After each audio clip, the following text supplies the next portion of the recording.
What's going on, guys? Welcome back to the MMA Archive for another edition of our sort of betting anticipation show. I got my guy here, Erik Bets Fights. Why don't you tell them a little bit on where they can find your stuff at, man? Hey y'all, I'm Erik Bets Fights. Yeah, you can find me on Twitter at Erik Bets Fights, on YouTube at Erik Bets Fights, on Bet MMA Tips. I don't think I'm called Erik Bets Fights on there too. I don't know. It's harder to find me on there, but those are the only platforms I'm using. But yeah. Yeah, man, and you're in good hands with this picks. I'm telling you. So I'm gonna be forthcoming. You got to be honest on this show. You know, it's you could go back and watch the video. Last week wasn't a hot week for me. I'm not gonna lie. My plays were good, but my picks on the entire card, I went 6-6, which in the MMA landscape isn't too bad. But I want to give a shout out to MMA Wiz. He ended up going 9-3. So really looking forward to see how this one comes out. Trying to have a bounce back week here. So before we get into this one, I just wanted to ask you, was there anything that sort of stuck out to you about last week's card that you want to quickly go over? You know, I would say the main takeaway for me was Bryce Mitchell, man. Like, I mean, I knew he was good, but I think that we're really starting to see how good that kid actually is and what he might be capable of. I mean, that was a pretty big step up in competition. Absolutely ran over a really, really solid and experienced veteran. You know, is Barboza starting to fade a little? Maybe so, but even if that's the case, like I just think, I mean, the fact that he dropped him with a punch, Mitchell's striking looked really good. Like I just think that kid is starting to put together a pretty complete and scary game. I think he's got a great mindset. I think he's got great cardio. He might be something else, man. Dude, I couldn't agree with you more. What really freaked me out about it was, like you said, the cardio. Like after that third round, it looked like he could go another two, and that's not easy for that grappling style at all to maintain that level of sort of output for 3 rounds straight. Yeah, I'm really looking forward. I think always thought there was some limitations on his ceiling, but really now I'm having to sort of reconsider my entire understanding of where he can end up because I really feel like at this point you gotta admit he's on that championship track, like, and that's crazy to think about at the Sharks at 145.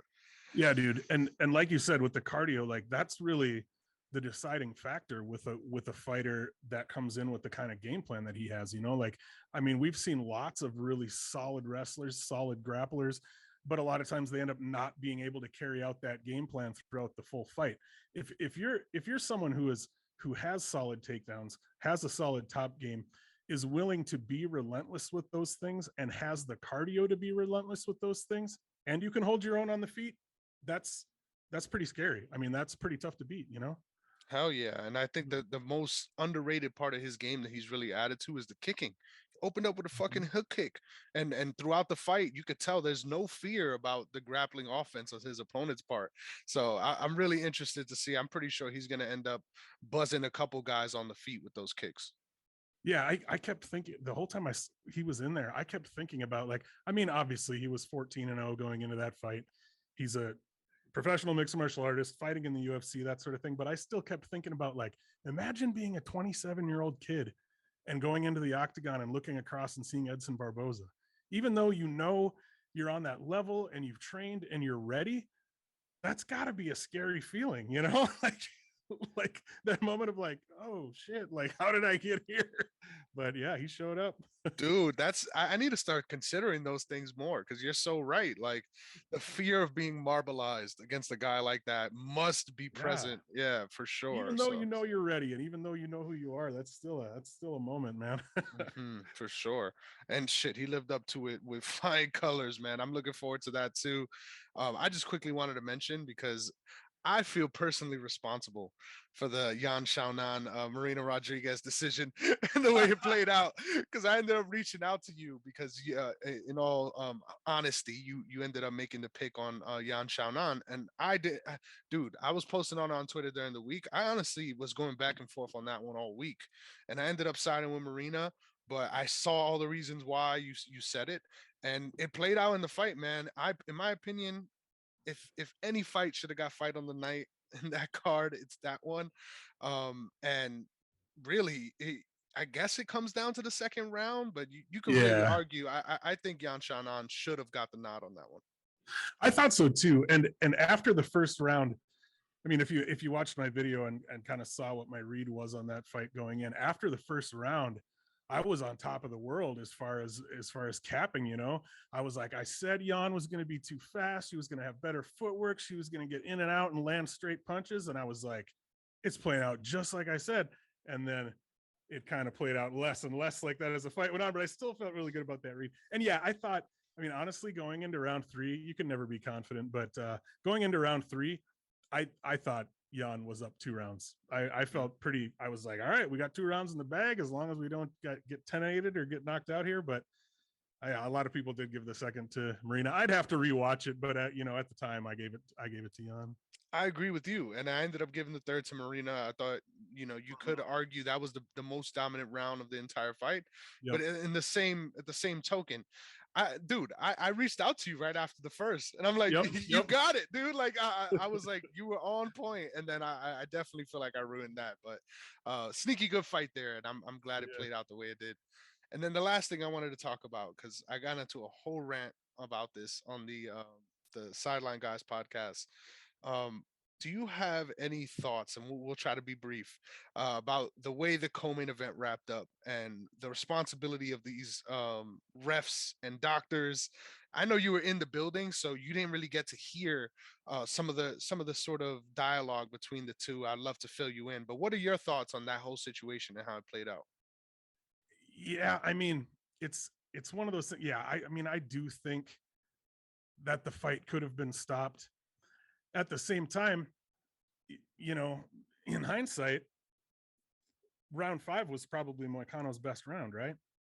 I mean, so but at the same time, it's like, yeah, that's hindsight. Yeah, I mean, it's tough to say. Like I think that it was pretty clear that he wasn't going to win the fight. I understand that all it takes is one punch, all it takes is one moment. I understand the fighter wants to get in there. They want to have the chance.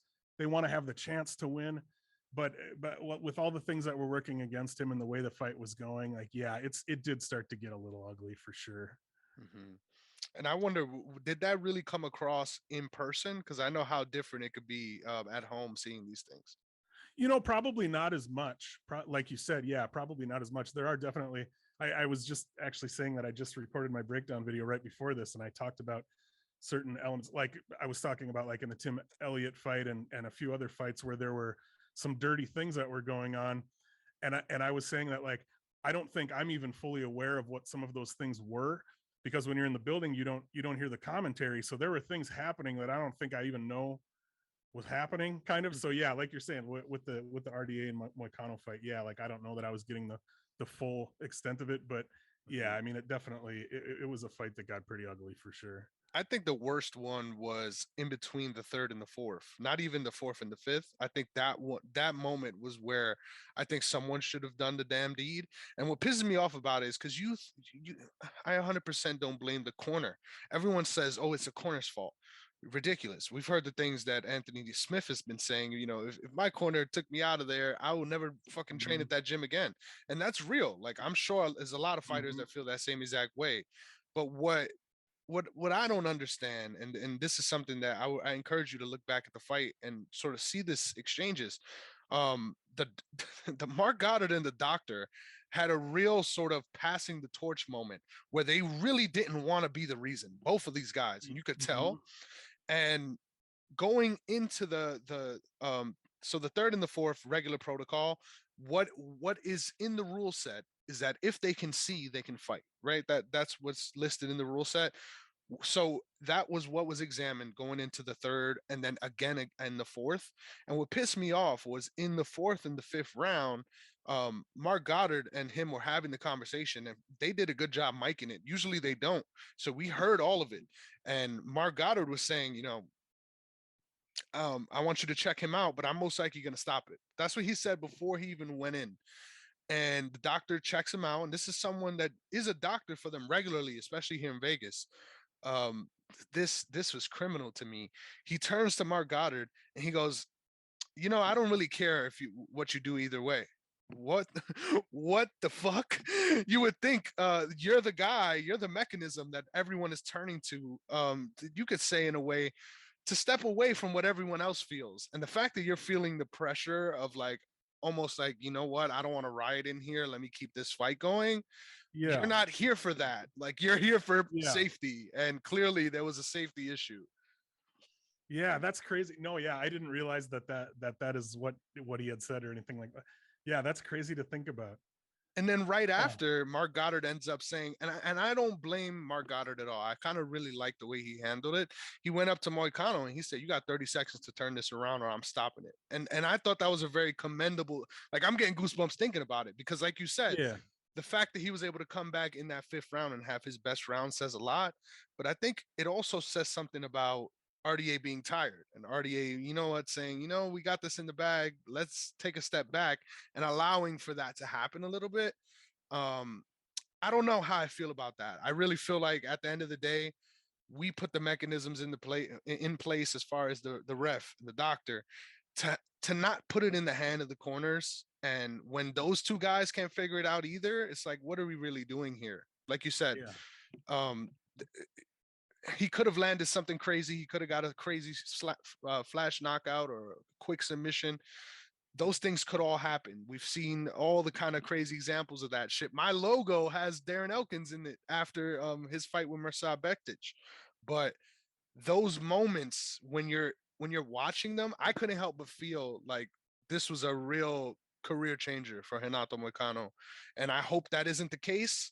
But that's just how I felt during watching it. Yeah, yeah, and it might very well be. That's certainly not out of the question. Mm-hmm. Yeah, but I had a real fun time with that event. I thought the main card specifically was a little more predictable. I went 4-1 on the main card, and that's because I took the dog shot on Cowboy Oliveira. But So did I. nice, yeah. But you can't complain, and we're going into another big week. I was surprised that this week actually has 14 fights on it. Yep. So we're gonna break down all these briefly, some of them, a little more detail on others. Just really excited to hear what your thoughts are. But one thing I want to ask you before we get into it, I just want to know a little bit more about your process when you're coming into these events. So I know you watch tape early on in the week, but when you're going into a card, do you like look at it before the tape and sort of make your reads first and then go to the tape? Like, what's your process like? I don't really I don't really kind of make reads on the fights ahead of time. Yeah, I go into the tape. Actually, it's kind of funny that you asked that because I had a situation watching tape for this fight where I actually started at the top of the card and worked my way down, which usually I kind of jump around. I pick the spots that I like and whatever, but this time I actually just started at the top and went all the way down. But then when I got to the Sabina Mazo and Miranda Maverick fight, I didn't even know that fight was on the card, and I had already watched fights that they were in from taping the previous. So like I literally was that unaware. Like I go in knowing that little. I didn't even know that fight. So while I was watching fights of theirs earlier while taping their opponents, I wasn't even like, oh, I can be paying attention to both of these fighters here because I literally didn't even know they were on the card. So that's how much attention I pay until I actually get to that fight in my tape study. Nice. And I just want to say, as an MMA fan in the pandemic era, that's the way to go. I have no clue what event is next week. I don't even know if it's a pay-per-view or not.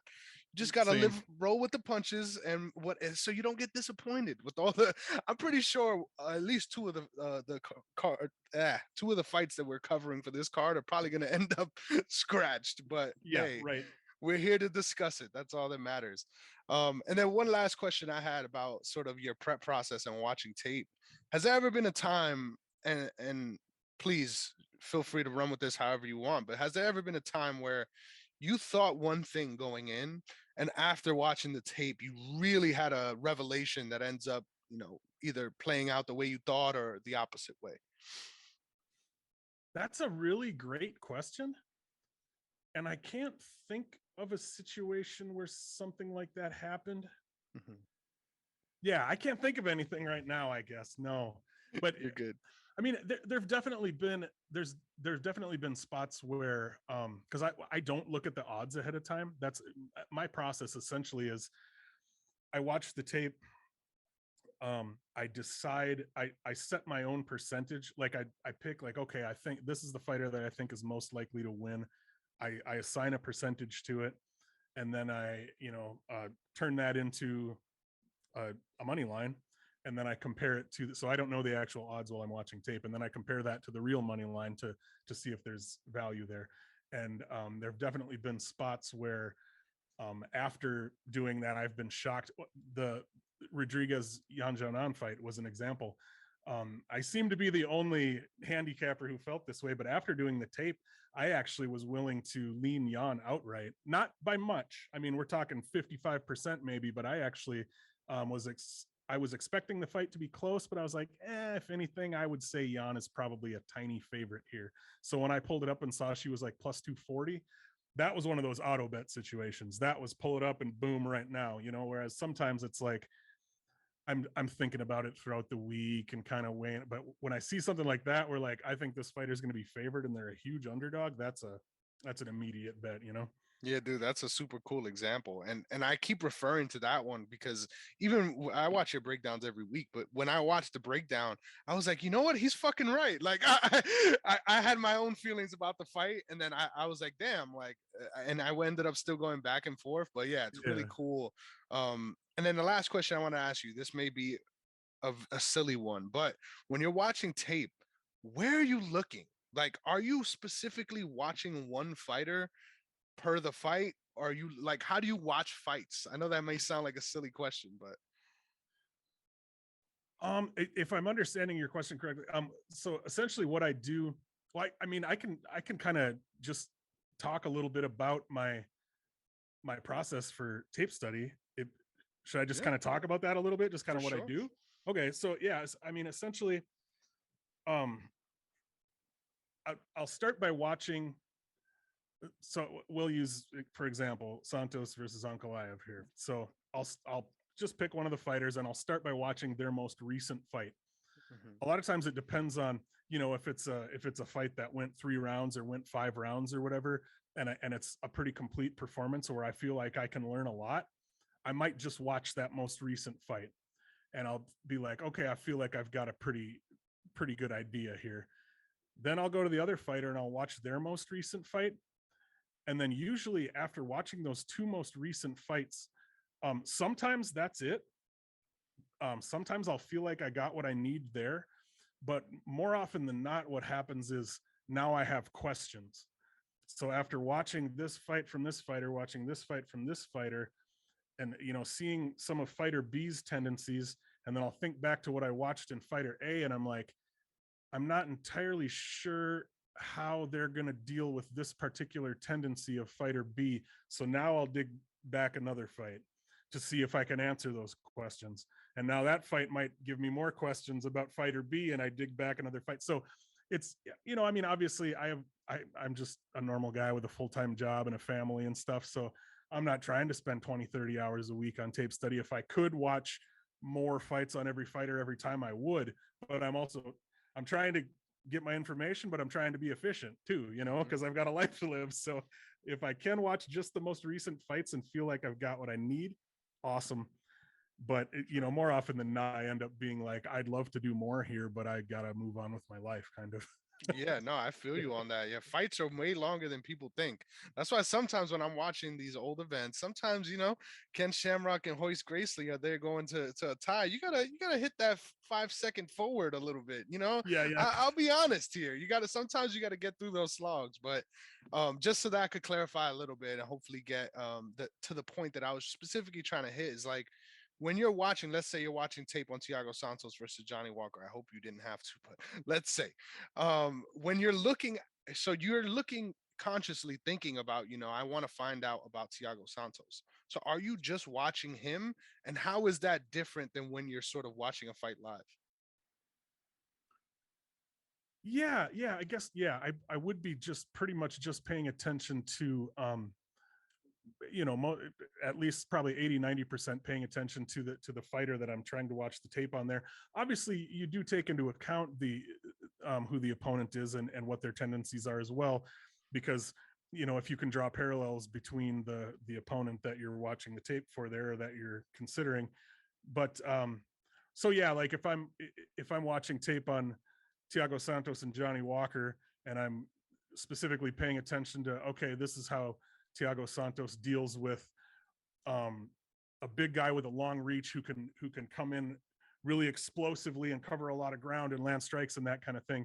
And then if that also applies to his next opponent, then that's a specific thing that I can sort of carry over there and stuff. So yeah, I mean, I'm definitely thinking a little bit about what the tendencies of the opponent are, so that I can see how, think about how that fighter reacts to particular things. Mm-hmm. So that's definitely part of it too. But yeah, Nice. for a lot of what I'm doing, I mean, I don't have a ton of I was a karate black belt 20 some years ago, but other than that, and I've done a little bit of Muay Thai and a little bit of grappling, but not much. I'm definitely not an expert martial artist or anything, so I don't have super deep technical knowledge that allows me to really get into the techniques as much as just kind of the tendencies and the things like heart and cardio and things like that. But a lot of times, a lot of what I'm looking for is, if this fighter ends up on their back, do they accept that position or do they work hard to get up? If this fighter is pushed against the cage, are they working hard to get out of there? Are they working hard for underhooks, or are they just kind of hanging out? Does it seem like they're always willing to push to get out of bad spots? And those are the kind of things that I'm considering a lot of times more than the really technical things, simply because I sort of lack the deep understanding of that kind of thing. Yeah, for sure. And for me, whenever I'm watching fights live, what really I struggle with, to be honest, is I find that if I'm leaning towards one fighter, or if I am more of a fan towards one fighter, I find that I look more at them, and I'm trying to recenter myself to sort of stay in the middle so I could actually see more of what's going on. I got Because a you. lot of people don't talk about that, that the way you watch a fight informs the way you take it in, whether you're there in person or whether you're not watching it on actual TV. It's very different experiences. So yeah, I'm just curious about that, but I'm excited to get into this fight card, man. We got a lot of fights to touch on, Yeah, and dude. honestly, we're gonna start bottom up. What I am really hype about is that I think this card, even more than last card, is fucking like deep. Like there's a lot of good matchups here, and Yep. matchups that are going to tell us a lot about these prospects, which is really always exciting for me. So let's get right into the first one. We've got Tafon and Chukwi coming up against Azamat Mirzakhanov.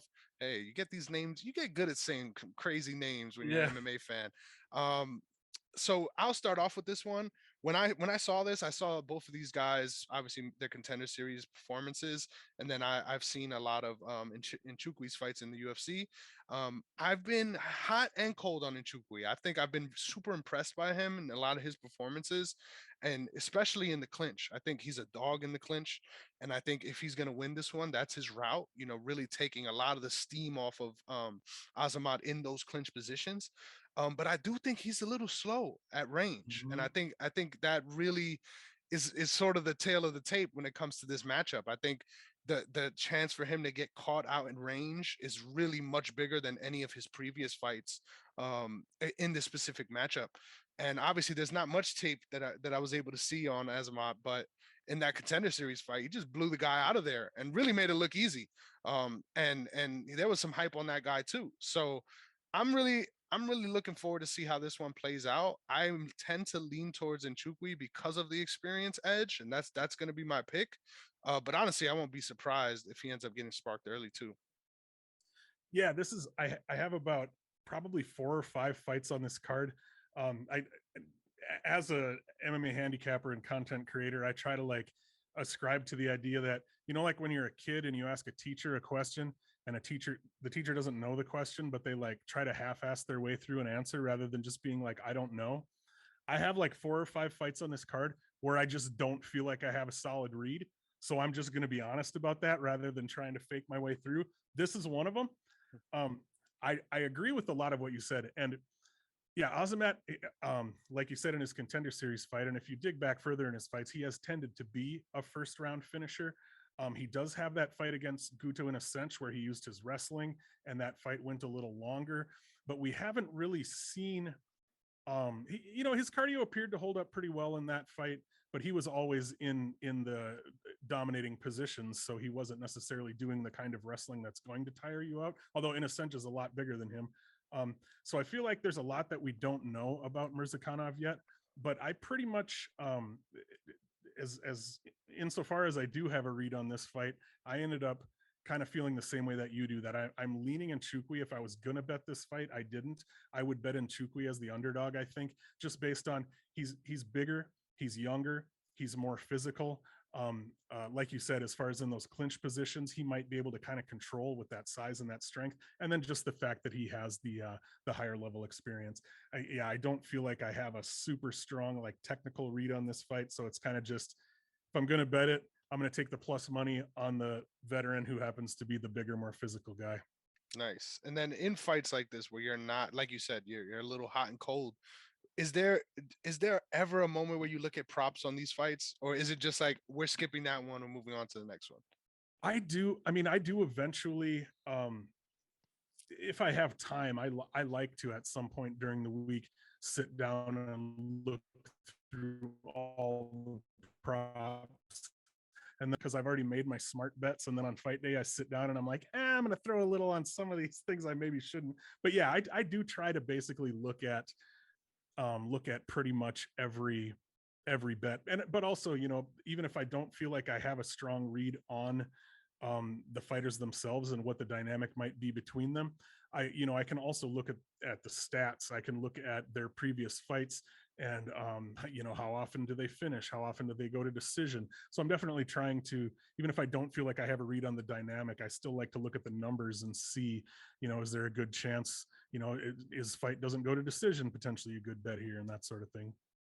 Yeah, and I was gonna say that Stephen Wright kickboxing. I think that might be the play on this one, to take a little flyer on, not go the distance, because Mhm. honestly, both of these guys have really had real power in their fights. Even if Nchukwi hasn't gotten really the finishes to match up with that, I think there's been a lot of times where you see the disincentivizing of his opponents, where they're like, "All right, I don't want to, I don't want no parts of that shit again." Yep. So yeah, really looking forward to this one. So we're just so I wrote this down right. You're going with Nchukwi on this one if you had to pick. Yep. Yeah, Cool.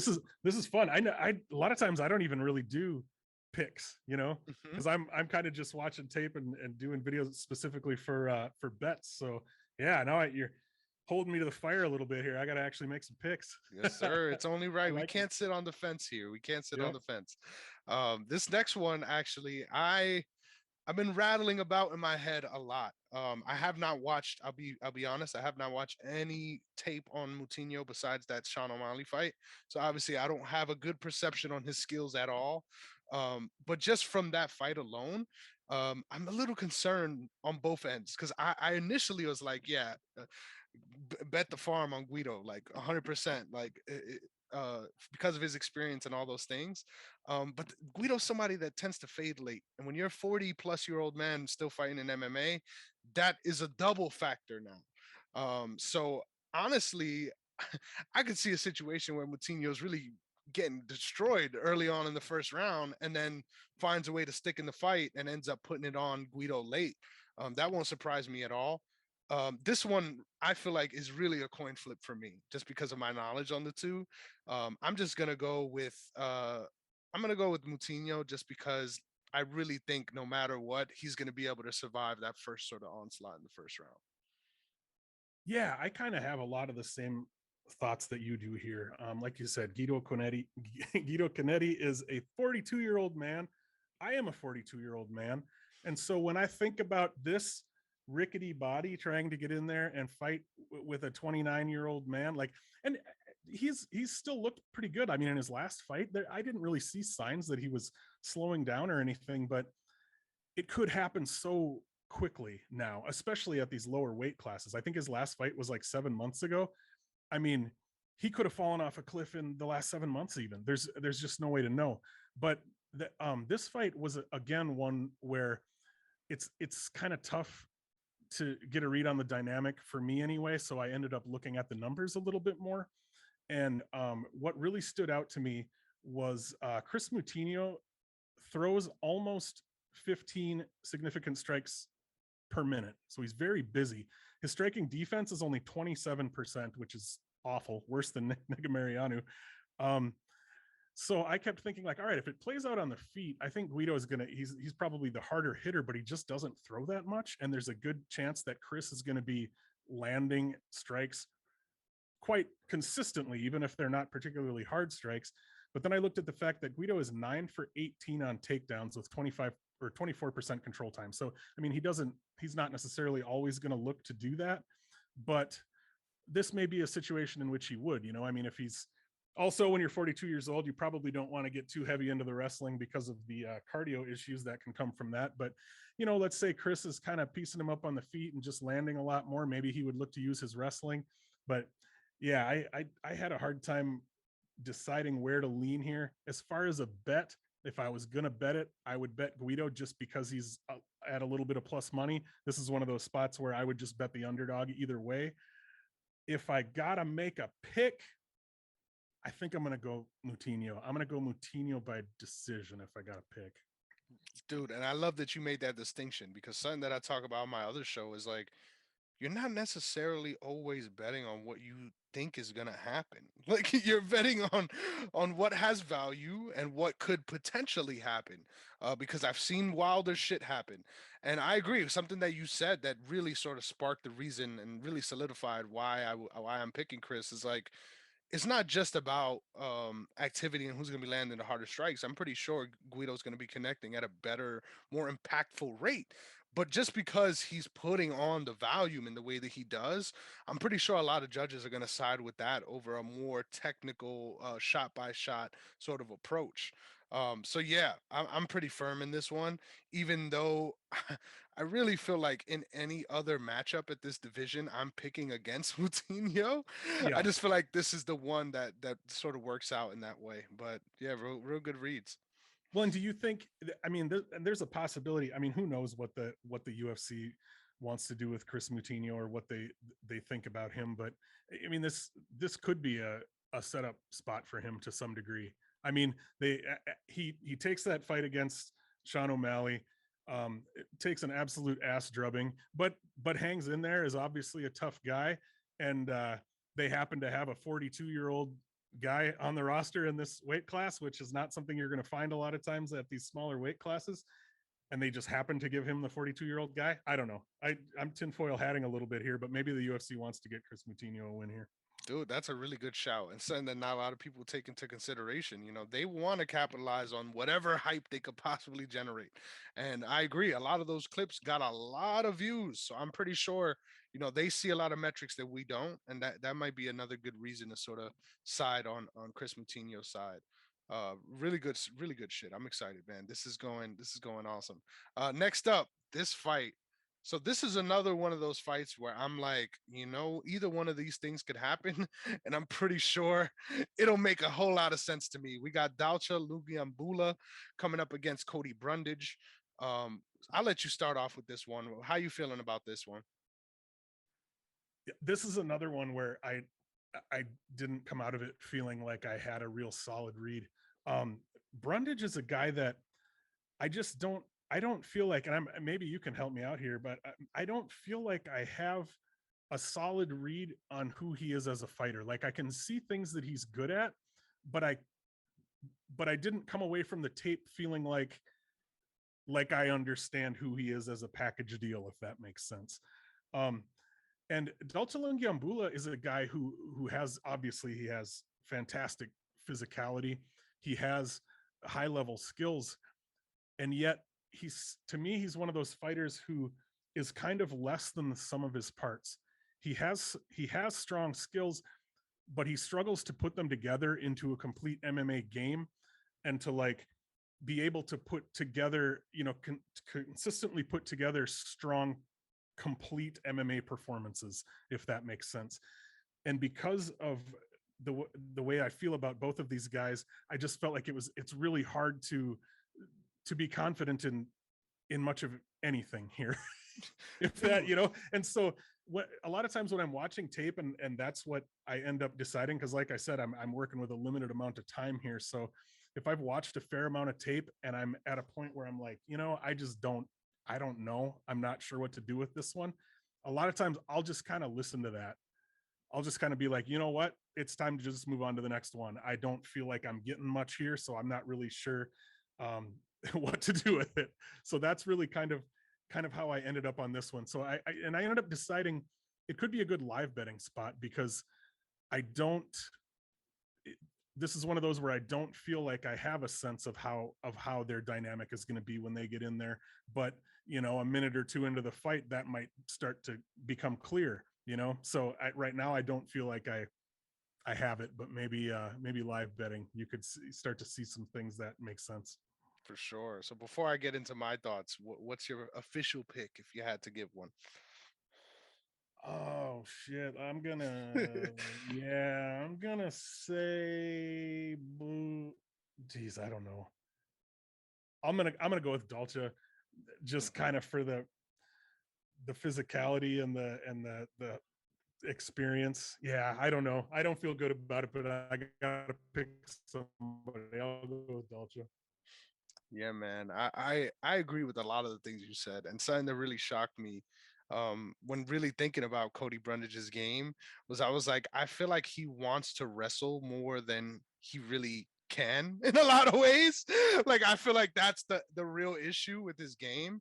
And what I find fascinating about Daucha too is like I agree with what you said so much. Like there's a big difference than having those skills and being able to use them in a proper way that gets you wins. I think if you lined him up with most fighters from 170 to 205 and just ask them to throw kicks, I think you'll be a lot more impressed with Daucha than a lot of guys that are high level MMA fighters that are in that top 10 range. But I agree, man. There's so much more to it than just that. And to go to sort of jump around to another fight that's happening on this card, what weirds me out about his game too is you could see that he has a real traditional sort of striking background because his ability to sort of chamber things, whether it's punches or kicks, like it's very thoughtful, but his defensive responsibility is almost non-existent. Like that, I'm thinking of that shot that Magomed Ankalaev landed on him, that up kick that obviously finished the fight, right through the middle of the guard. And not that I'm blaming him for not being able to see that, but it just felt like something that shouldn't have landed when I was watching it. I was like, holy shit. So I agree, man. I think there's a real lack of sort of, and I'm not trying to be critical here. I'm not a fighter, but I feel like there's a lack of sort of the intangible things that a lot of people don't really put a lot of stock in when it comes to high level MMA fighters. But I think it's a real thing. I tend to lean, I agree with you that this is a live betting thing because I think every time I think about this fight, I really see Doucher kicking his ass in the first round, and then Cody Brundage slowly sort of working his way in clinch positions, and then eventually being able to get some top control. So that's the way I'm reading it. I'm gonna say Cody, and I'm gonna hate it. I'm gonna hate every minute of that pick, but that's where I'm going.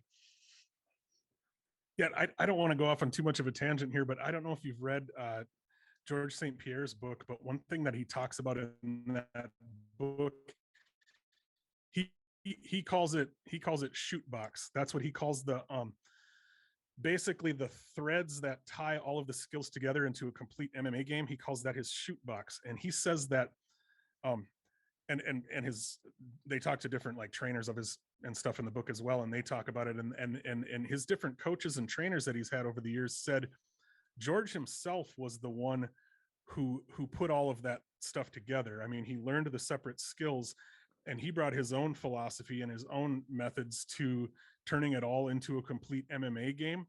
And George believes that that really is the biggest key to his success, and the biggest thing that he had over his opponents was that he had really put a lot of thought, a lot of time, and a lot of work into figuring out how to put everything together into an overall game. And he feels that there's still not as much focus on that, and that a lot of fighters still aren't doing that in like a high level way. And I think that's definitely really true. And that's part of what I'm talking about, like what we saw with Bryce Mitchell. Like it's kind of an intangible type thing, but I think part of what we saw in that performance was an ability to really put things together into a complete performance that we against a high level veteran that we don't often see in a younger fighter that doesn't have a whole lot of experience under their belt. And that's what really impressed me there. Dude, that's a great shout. And I feel like a perfect example of that is like, when was the last time you've seen GSP really doubling down on uppercuts? It's not happening. Not because he can't throw an uppercut or he can't land one. It's because those things aren't satisfying the sort of ends that he's trying to go for. And I find that very fascinating. I'm pretty sure there's hundreds of fighters that don't even think about those things at all and just are very instinctual with the way they approach it. But I feel like, as someone who's watching from the outside looking in, that's something that I feel like I pick up on, where you could see certain people, it's not that they don't have certain skills, but they really tailor their skills to the matchup in order to further the sort of angle that they're trying to get already. And I think the Bryce Mitchell example is a perfect one, because it's not because he has Edson Barboza level kicks that he's throwing them. That's not the case. If anything, he looks a little off balance at times, but it's because he doesn't mind being on the ground. He doesn't mind the sort of downside of those techniques in a matchup where he wants to be on the ground anyway. So really good shout, and I think that's a real underrated part of MMA, especially on more casual viewers. Like, I feel like they always just look at it, this is a fight and let's see who wins.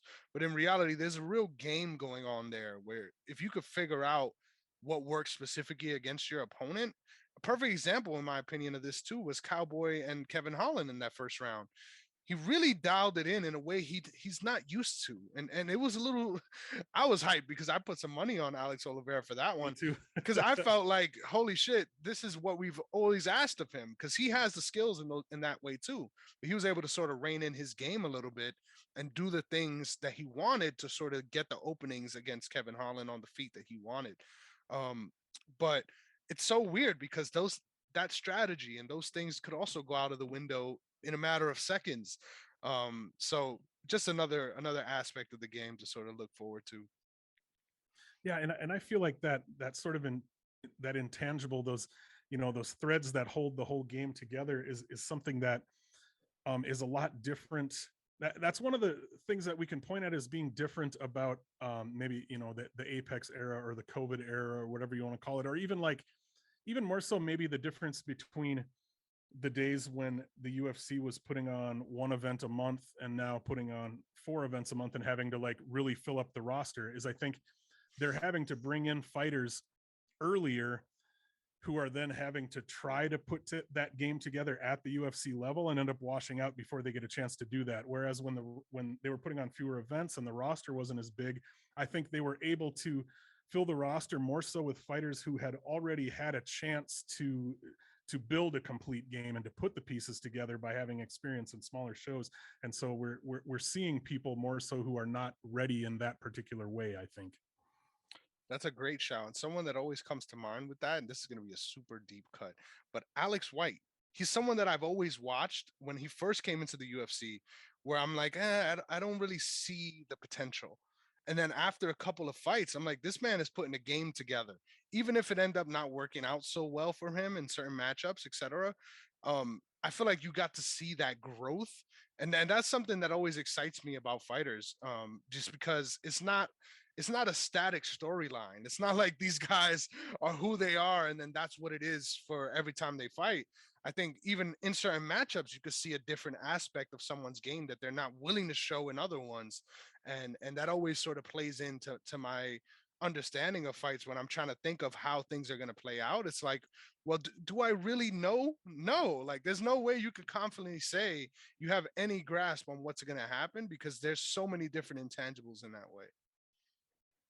Absolutely. And this is neither here nor there, but it's something that's been on my mind a lot lately. Is one of the things that bugs the heck out of me about MMA Twitter or like MMA handicappers in general, or whatever, the whole community, is people like arguing about opinions as though they're facts, especially when it's a fight and it's going to play out and we're going to learn the answers.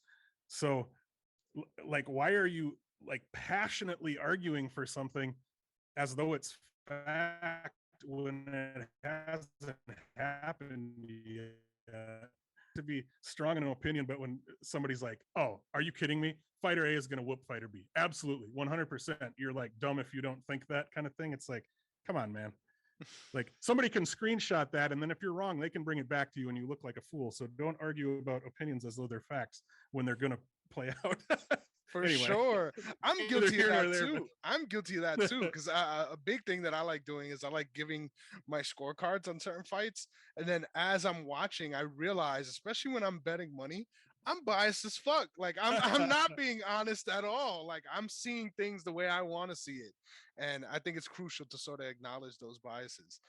Really great shout on that one. But next up, I think it's only right we move on because this is actually one of the more interesting fights on the card for me. Sabino Mazo coming up against Miranda Maverick. So I'll start off on this one. I've been a huge fan of Sabina Mazo since she came into the UFC. Obviously, her LFA run was really impressive.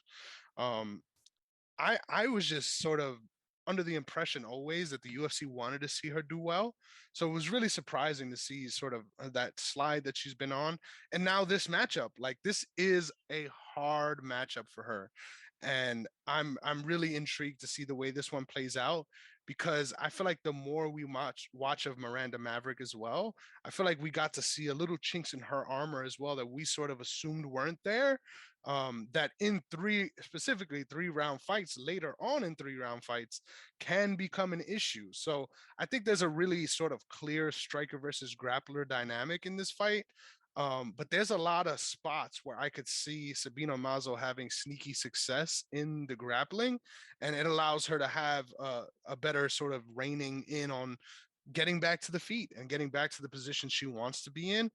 I feel like this is one of those fights that I won't be surprised at all if it's over and then we're like, how the hell did I not know that was going to happen for either of these women? Like for real. Yeah.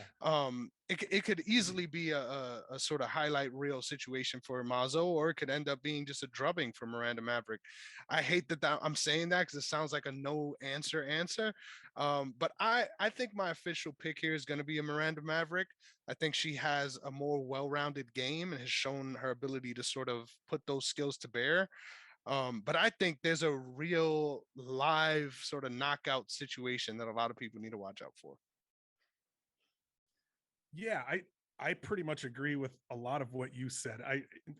In the way of a pick, I'm going to pick Miranda Maverick here. But this is a situation where in my opinion, the betting lines are way off. Miranda Maverick is like a -310 favorite. I wouldn't even parlay her there. I haven't bet Mazo here, but at +270, I don't think considering a bet on Mazo is a bad idea at all. One thing that I'm going to give a little shout out to Clint from the Die Hard MMA podcast here, because one thing that he pointed out on his show this week was that, and I haven't verified this, but Clint knows what he's talking about. He said Sabina Mazo, every single time she's been taken down in the UFC, it's been because of a caught kick. He said she's never been taken down by a single leg or a double leg, or it's been a caught kick every time. And he said that he noticed that she's adjusted the way she uses her kicks to make it more difficult to take her down. So that's just something to take into account here, because I think most people who think Miranda Maverick is going to cruise here are thinking that she's going to get takedowns and smash on top. And I'm not saying that that's not going to happen. I think it's pretty likely actually, but I just thought that was something that was interesting to consider, that apparently Sabino Mazo has never been taken down except off of a caught kick. But yeah, I would lean Maverick by decision here based on, for a lot of the same reasons that you said. But one thing that I want to point out that I think is kind of fun. Last week, I started doing a thing called Highly Improbable, where I try to find like a crazy prop with a crazy number and just kind of throw it out there. Doesn't even necessarily mean I'm betting it. It's just fun to talk about. But Sabina Mazo has 3 UFC victories, and one of those UFC victories is by submission in round 3. So she has won 1/3 of her UFC fights by submission in round 3, and you can get Sabina Mazo by submission in round 3 at +5,000. +5,000 for a way that she has already won a fight in the UFC. That's a great fucking shout right there. That was a rear naked choke too, if I'm not mistaken. Yep, it was. Dude, and that's funny enough against Miranda Maverick. I think that's the only live submission. Like, I think she's shown a real good ability to defend arm bars. I think if fatigue becomes a factor, that's a really good shout. I ain't saying play it, but just think about it. That's all I gotta say. Yeah, I don't know. I don't know if I'm gonna or not, but it's there. Yeah, for sure. And I always get scared away by the round props. I feel like if you're gonna do a round prop, you almost have to sprinkle on other rounds. I would love to get your opinion on that too. But whenever I've done round props, I've always felt like, you know what? If I'm gonna do it, I might as well sprinkle a little bit across the board. Yeah, I definitely haven't, in some instances sprinkled like several rounds, but I do kind of try to specifically look for situations to sprinkle round 3, and I've hit a few of those lately. I mean, you're looking specifically for fighters that tend to fade, that tend to, I'll even just look through their records and be like, all right, has this person like lost fights late numerous times and that kind of thing. But yeah, I hit the round 3 sub prop on Kyler Phillips recently, and also hit a round 3 sub prop on Gerald Mearshart. I think those are the only 2 I've hit lately, but I've been throwing one of those out there every now and then. For sure, man. Yeah, that's awesome. This next one, man, I'm not gonna lie. Out of all of them, I'm the least interested in this fight out of the entire card. And this is the least invested I am the whole night. This might be the piss break fight. I'm not gonna lie. I hope I'm not messed up for saying this. I've just been really uninterested in Damon Jackson as a fighter. And I know that may sound harsh. I watch a lot of lower level promotions, so I've actually seen a lot more fights on him than a lot of most people have. And it's not because I think he's a bad fighter. Like he's, if in my opinion, he's really maximized his platform. And there's a lot of guys in the UFC that you could say haven't done that. As far as his athletic platform and his martial arts skills, I feel like he really has sort of wring that towel dry. But at the same time, I have a hard time siding with his skills when it comes to, trying to get to those positions in a replicable way. I just feel like it's been so sporadic when he does get those wins, and almost sort of spontaneous and in the moment that he's able to make those reads, which always makes a guy dangerous. But at the same time, makes me feel a little unsure about picking him. And it's not because I'm familiar with Camuela Kirk. It's just like I feel like Damon Jackson, for the most part, is like an instant fade for me. I'm going Kirk in this one. But if there's any live bet, in my opinion, it's Damon Jackson by sub. You probably won't even get good odds on that. But something to look at if you're going that route. Dude, it's so funny. The first thing you said about this fight, because I've got my notes in front of me here, and the very last thing I typed for this fight is, I don't know, just not real interested in this one, to be honest. This was kind of the same fight for me, and it's not like, I mean, both these guys are pretty fun to watch and stuff too, but for some reason, yeah, I just couldn't get real interested in it. And I really love part of what you said about Damon Jackson there, and if I'm understanding what you're saying, it's kind of the same way that I feel about him. Like, I feel that he ends up in dominant positions kind of just by chance, more so than trying to put. Is that kind of what you were saying? Yeah. Like, I feel he's just he's really dynamic, and he's always kind of moving, and he's just kind of scrambly and squirrely, and he just kind of ends up where he ends up. And I feel a little bit the same way about Camuela Kirk. So I think that this could be a pretty fun fight, because I think both these guys are pretty scrambly and dynamic and squirrely. And this is one where I ended up looking to the numbers to try to kind of get some clarity. So I'm going to share a few numbers with you, if that's cool. Mm-hmm.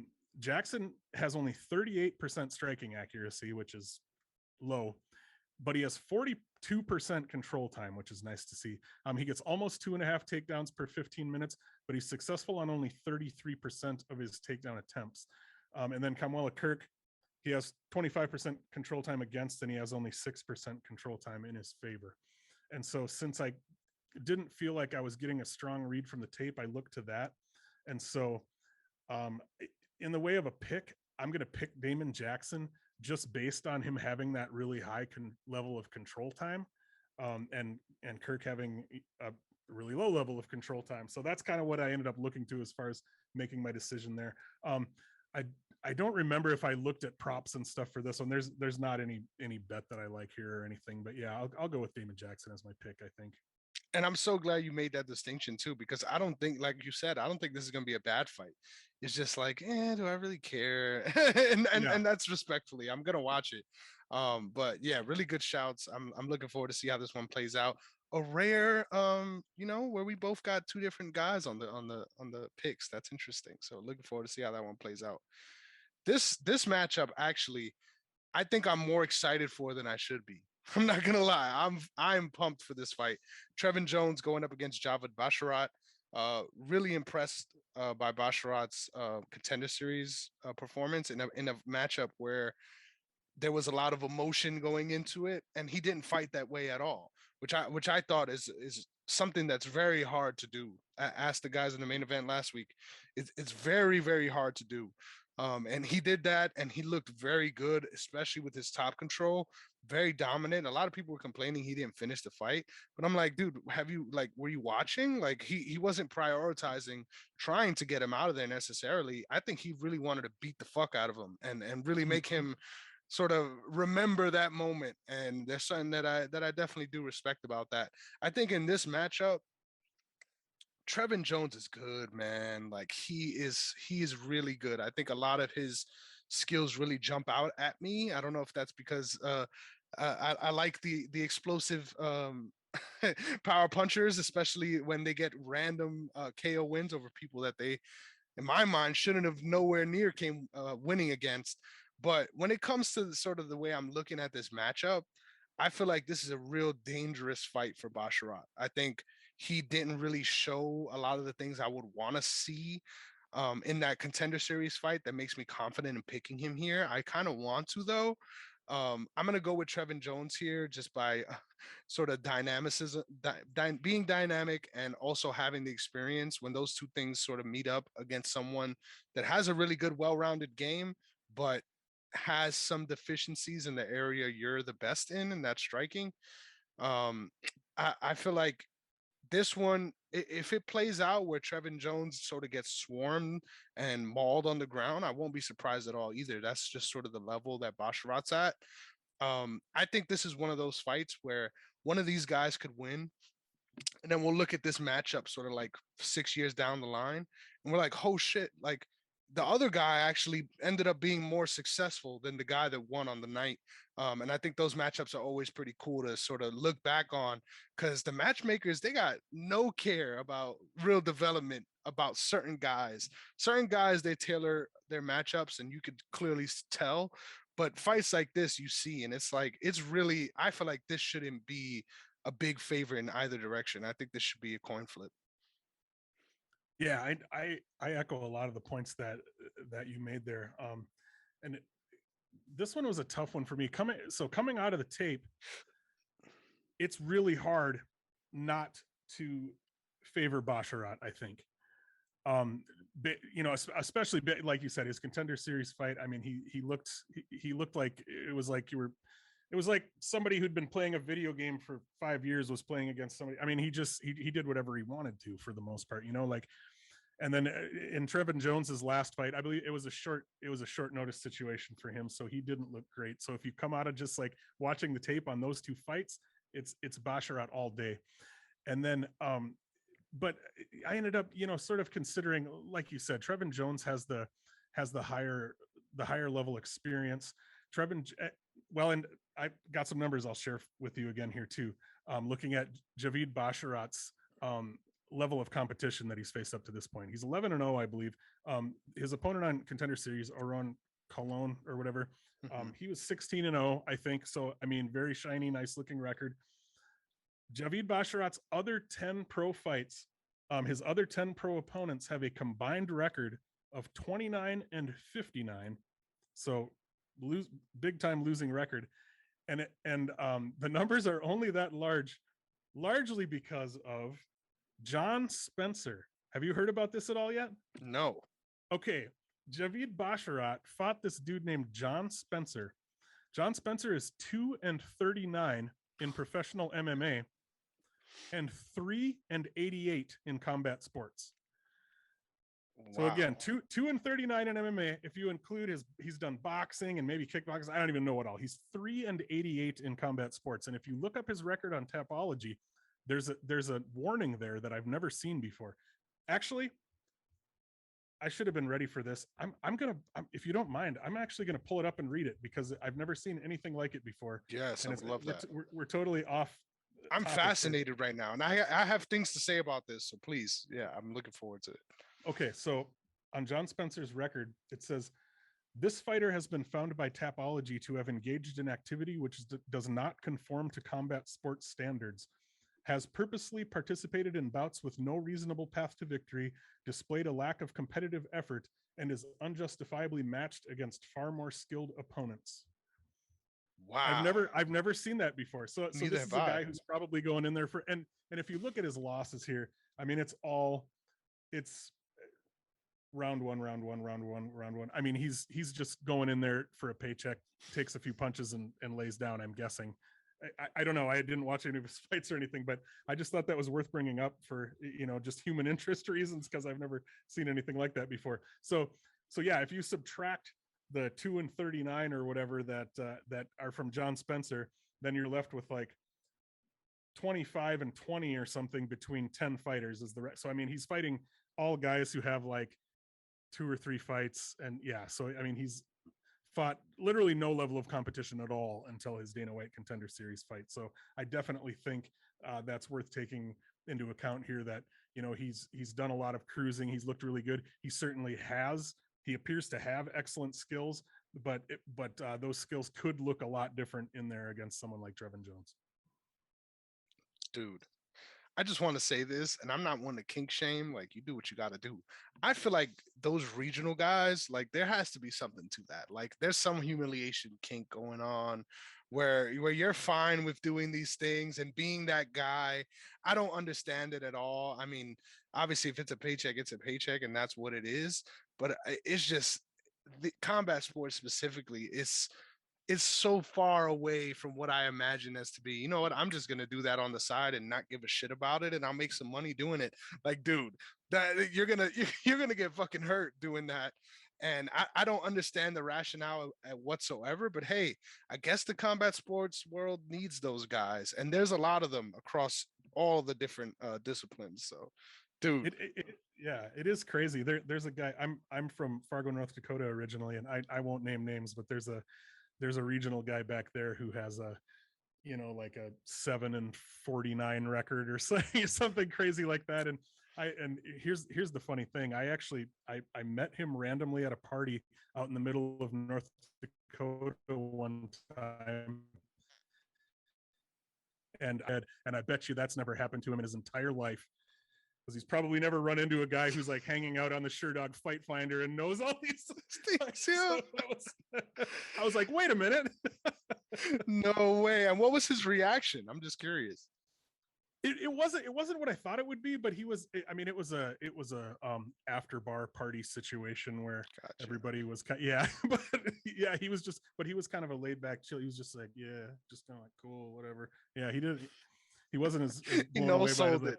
He no-sold it a little bit. That's funny, dude. Yeah, that's so wild to me. I will never understand that dark underbelly of combat sports. But we'll move on from that. Just so I'm clear, you're picking Basharat in this one, right?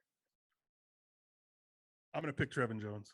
Oh, I got him to flip. All right. I put a bet on Trevin Jones here. Cool. Okay. Plus 125. Nice. Yeah, underdog money, you got to take it. I respect it. This fight actually, and I'm interested to hear how you feel about this. I love JJ Aldrich. I love her game. I think she's one of those fighters that I've seen that I know has shown tangible improvements in their game. Like, if there's anyone that I point to, sort of blank slate where you see where their game is going, I think she's one of those gals.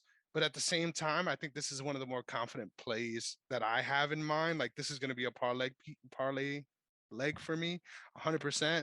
I'm going with Jillian Robertson in this one. I just feel like the her JJ Aldrich always finds herself in these positions, and I think more so than a lot of people in recent memory, honestly, like I really love Jillian Robertson's game. Like, of course, she has the deficiencies on the feet, but I feel like she is levels ahead in a way that you don't really see in modern MMA today. And it's been really cool to sort of watch and just be like a fan of hers. Like I feel like her journey with Dean Thomas, one of the things that I know about her that probably nobody knows is she actually started as a kickboxer. She didn't start out grappling. She started doing cardio kickboxing, and that's what got her into the sport. And I find that so fascinating because you would think the opposite, just with the level she's at in the grappling phases. I feel like um, by sub, you could sort of sprinkle on every round and end up hitting something here. I'm going with Jillian Robinson on this one. At the same time, do I see a world where JJ Ardrich sort of keeps her at range with the jab and ends up hurting her a couple times and wins a decision? Of course. But I just feel like the level in the grappling is going to come to bear. So I'm picking Jillian Robertson in this one. Yeah, this was one where I came out of the tape leaning Aldrich slightly. I came out of the tape thinking like, if I had to line this, I'm gonna go JJ Aldrich at like 55% or something maybe. And then I pulled it up and she was at plus 115, so I did bet her here. And yeah, based on it was, you know, a lot of the things that you said there, like if it does go to the ground, if Jillian Robertson is able to get takedowns and able to spend a significant amount of time on the ground, that's going to be problematic for Aldrich, obviously. I was sort of basing my read here on JJ has a 4.5-inch reach advantage. She has 68% takedown defense, which isn't fantastic, but it's decent.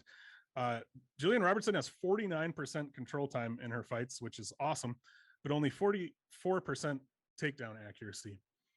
And then I also looked at Jillian has her takedown defense is only 16%, but I'm guessing it's kind of like Joel Alvarez. I'm guessing she's one of those fighters who's like, if somebody's going to take her down, she's probably like, okay, you know, Thank you. She's not great off her back, but I think, you know, she probably feels like, well, even if I'm going to end up on my back, you're going to get me at least, you know, to the world I want to be in, where I can do some scrambling and do some working and try to get to a better position. But yeah, I ended up kind of leaning toward thinking like, all right, well, if, like you said, if JJ is able to, if Jillian's not able to take JJ down, and if she does and JJ's able to get up, if she's not able to hold her down for long periods of time, I think it could be problematic for Jillian Robertson. But yeah, honestly, this is a fight though where, I mean, the line is super, super close for good reason. Nothing would really surprise me here. I mean, if Jillian Robertson is able to get a takedown and locks on a rear naked choke in round one, you know, I'm not going to be super shocked or anything. So, but yeah, I did end up putting a bet on JJ, and it was basically just it was totally a numbers thing. I came out of the tape being like, I'd lean her as a slight favorite, and she was a slight dog, so I went for it. But yeah, I don't feel like I have a strong read on exactly how this fight's going to play out or anything like that. It could end up anywhere. For sure, yeah, and that's a really good shout. I think the two worlds in this one is really where this fight is going to play out. Like either one person's getting their way or the other is, and I'm pretty sure that's going to be that dynamic of this one. So you love the striker versus grappler matchups. It's a tale as old as time. So Yep. looking forward to it. And then just to be clear, because sometimes it differs. Your official pick, JJ, right? Yeah, I'll pick JJ. Cool. Now this matchup, I'm not gonna lie, I have such a bad read on Semmelsberger as a fighter. Every time I'm like confident that he's not gonna win, he knocks the dude out in 17 seconds.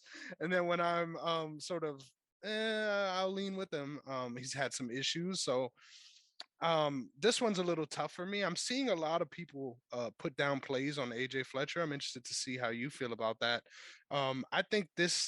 I think in this matchup, what's really getting sort of underrated, in my opinion, is I think Semmelsberger has a real good wrestling awareness.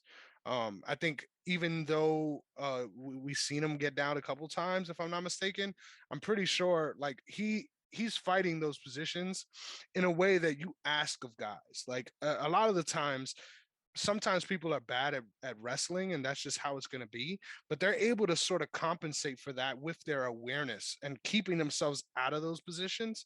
I don't think he's bad at wrestling at all, and he has that. So that's another level of that's making me sort of lean towards Semelsberger here. I'm not gonna lie, I'm not very familiar with AJ Fletcher at all. So this one is me taking a little bit of a step back. I'm going Semelsberger on this one, but I won't be surprised either way. I if I had to pick my favorite underdog of the week, it would be AJ Fletcher. I think I did put a bet. I did put a 1 unit bet on him at plus 210. And I think, like you said about getting a read on Semelsberger's game, like and I don't want to come across like I'm talking shit, but I came out of the tape basically feeling like I just, generally speaking, I just don't feel like Semelsberger has a real high level game. I think he has a lot of things going for him physically that he makes work really well. And I mean, obviously he's got skills or he wouldn't be operating at the level that he is, but I don't feel like, generally speaking, that he has a super high overall skill set. I think he has a kind of a more lower to mid-level skill set that he's able to make work because of his physicality, his toughness, his cardio, things like that. He's going to be the much bigger guy here. He's got 3 inches of height, and I think maybe even more than that. I think AJ Fletcher is one of those guys who he's listed at 5'10". I don't think he's 5'10", dude. I don't know. Like I'm only like 5'7", and when I look at AJ Fletcher, I'm like, I think that guy's about my size. I guess we'll see when they line up, but I don't know if he's 5'10", man. He looks little, but so he's got at least 3 inches of height. He's got 8 inches of reach. He's going to be the bigger guy, but one thing that AJ Fletcher is really good at, and it's kind of weird because it's kind of a GSP thing. Like allegedly, AJ Fletcher did not wrestle in high school or in college, but he's a solid wrestler, and he has solid success with his wrestling in MMA, much like GSP. One thing that Fletcher is really, really good at is finding those super quick, super explosive, reactive takedowns when his opponent is coming in, like timing those perfectly. Like when an opponent is coming in with strikes and is stepping and is maybe a little off balance and that kind of thing, he's lightning quick, changes levels and takes their hips out from under them. And so really that's a big part of the reason that I ended up putting a bet on AJ Fletcher here. Is he's really good at those reactive takedowns, and Matt Semelsberger is definitely a guy who's going to give you those opportunities. He's definitely going to come forward and throw big punches. And AJ Fletcher is just he looks really strong. He's really quick. He's really explosive. And I think he's probably going to be able to find those takedowns. That's really like about as deep as it went as far as why I made the bet. Like once I looked at the numbers, like should Semelsberger be favored? Yeah, I mean I think that makes perfect sense. We've got Fletcher coming off the Contender Series. We've got Semelsberger, who's obviously got the higher level UFC experience. But it was totally a numbers thing. Seeing Fletcher at plus 210, I was like, I got to take a shot on that. Yeah, man. You love to hear it. Hey, listen to him, because I'm pretty sure. What fascinates me too, that you mentioned the reactive takedown. That's something I noticed as well, and I think the fact that Semelsberger spams 1-2s like that, that is exactly the sort of condition that you want if you're that guy. So, really good shout. I'm still gonna keep with my pick, but like I said, I'm not confident whatsoever. So, listen to Erik on this one. Next up, this is a fun one. Like this is a real fun one. Alex Ferreira coming up against Bruno Silva. For a long time, I was confused about what his name was. I thought for a while he's going by Bruno Santos, but we'll move forward. When it comes to this matchup, what bothered me, and could all be bullshit because most of the time it is, but in an interview, Bruno Silva said, I'm not going to go out there and try to beat Khabib. Like, I want to try to knock this guy out. That's what I do, and that's what I'm going to try to do. And that just sounds like a lie. Like for the most part, that just sounds like a lie.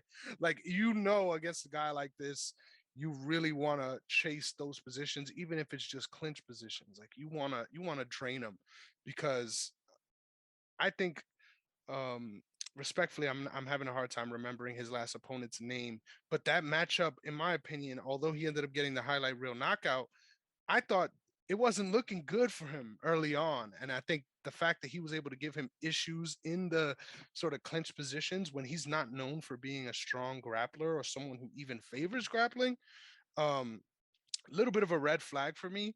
Him saying that in the interview was also a red flag for me. So now I'm like, I don't know which way to go on this one. Um, Give me Alex Ferreira here in this one by dumb MMA shit, because that's usually how these things work out.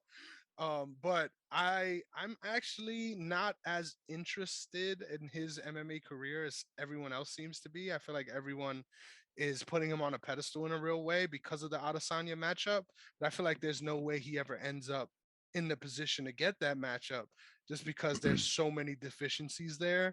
I Mm-hmm. mean, unless they just give him the shot just cause, which I could see them doing because they love Adesanya, which, hey, you do what you got to do. But imagine he becomes champ and then they just sort of give him someone like, I don't know, Kelvin Gastelum. And now Kelvin Gastelum is the champ. Like, I'm sure that would happen if he ends up being champ. Like, not that they'll give him Gastelum, but a sort of random top 5 guy will always end up the champ in that matchup. But either way, I went on my little rant there. I'm going to Alex Ferreira here by dumb shit. What's your thoughts on this one? Yeah, like how we were talking earlier about that Sabina Mazo by sub in round 3 being plus 5,000. That's where I'm gonna line Alex Pereira ever fighting Izzy in the UFC plus 5,000. Yeah, I don't. Yeah, like they've you know kind of hounded on that narrative quite a bit and stuff, and it's like I can't even imagine the circumstances that would lead to that fight happening in the UFC. I just don't think it will. But yeah, I'm not sure whether to start with discussing the fight or just reveal. I'm just going to reveal it outright. I've got 3 units on Alex Pereira here at minus 170. And actually, I'm just going to read part of my notes here because it kind of piggybacks on something that you just said. Silva has KO'd his last 7 opponents in a row, 3 of those at the UFC level. His typical path to victory is on the feet. But when you're standing across from a world-class kickboxer who has 4 inches of height and 6 inches of reach on you, what do? Do you come in with the game plan that has netted you 7 KOs in a row and hope it works again here despite everything that is clearly working against you? Or do you change it up and look to grapple? You know, like it's, I mean, yeah, we don't know what he's going to do. But yeah, if he's telling the truth in that interview you're talking about, that, I mean, have we seen crazier things? Could Bruno Silva come out here and knock out Alex Pereira? Sure. But it doesn't seem like a very good idea to try to come at it that way, right?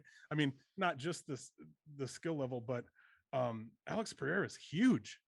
I mean, he's huge. He's a big guy, you know? Mm-hmm. And so shockingly big. Yeah. I mean, the fact that he makes 85, and of course we've seen high level kickboxers come over to MMA and just shit the bed. Of course that happens. I mean, we don't know that Alex Pereira is going to turn out to be a high level MMA fighter. He may not. But I do think he has pretty decent takedown defense.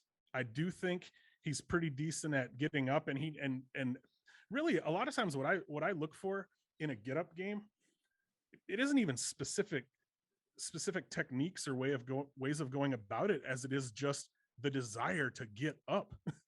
And the cardio, like the cardio to do it, basically. Like that's the main thing I watch for, is a fighter who ends up on their back and just kind of hangs out there.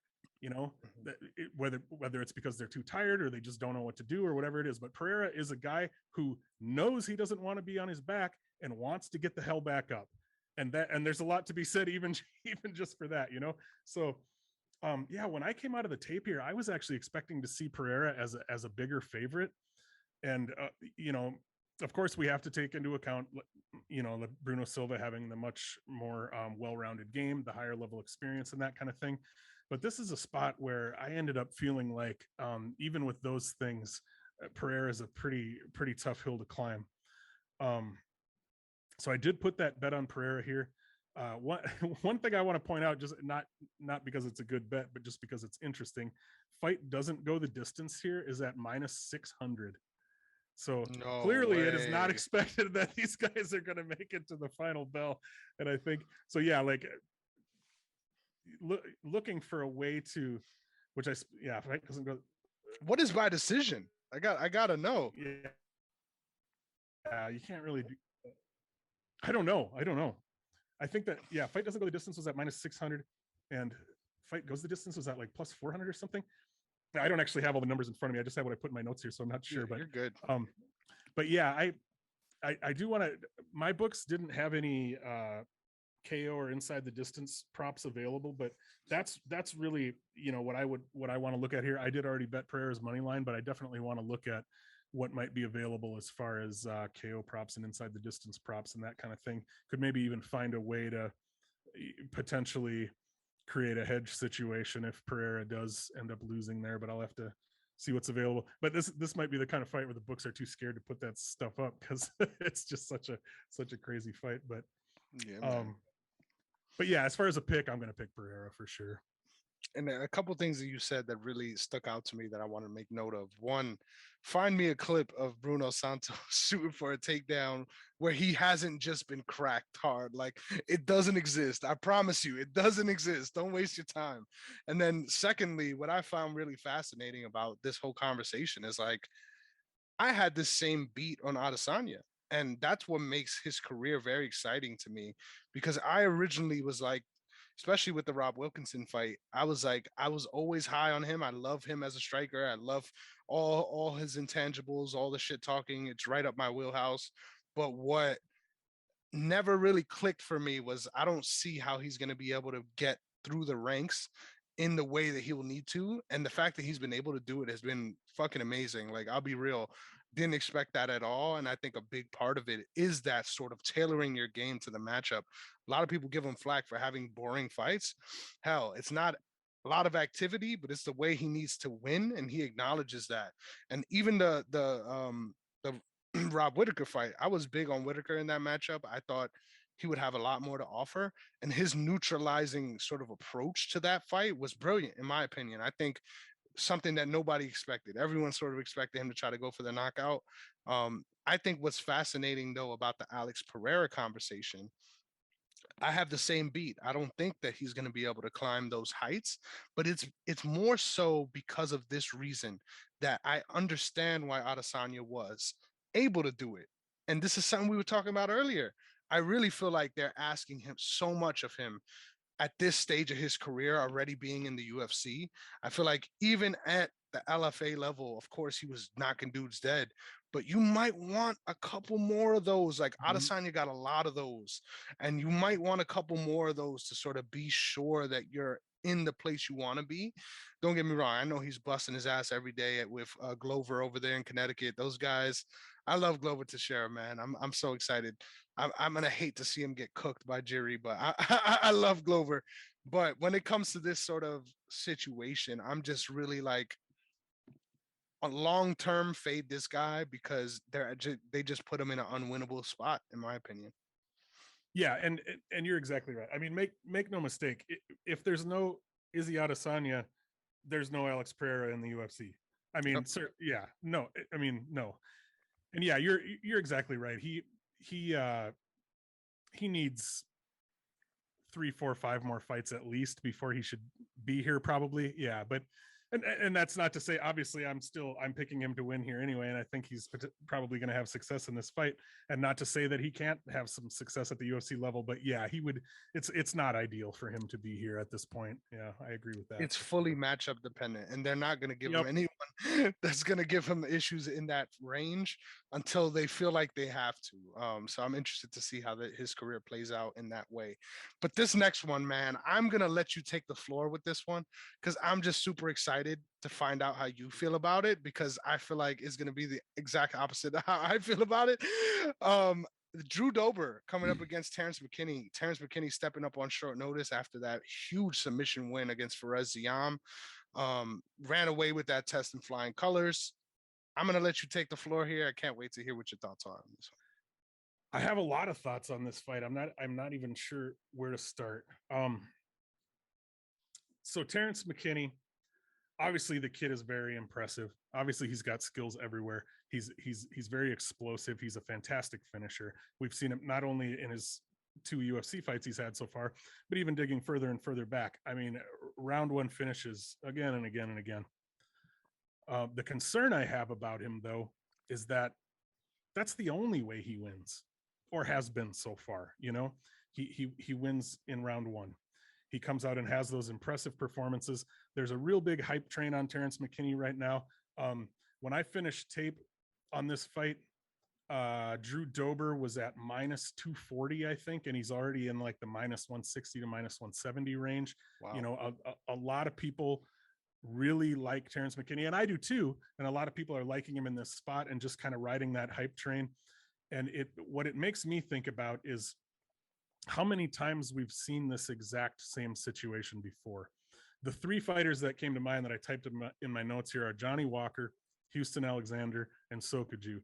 There have been others, I'm sure, but those are the ones I thought of that came out, had several really impressive but short-lived performances, and then you just kind of had to wait for the right spot to fade them because they're not going to be able to keep that up.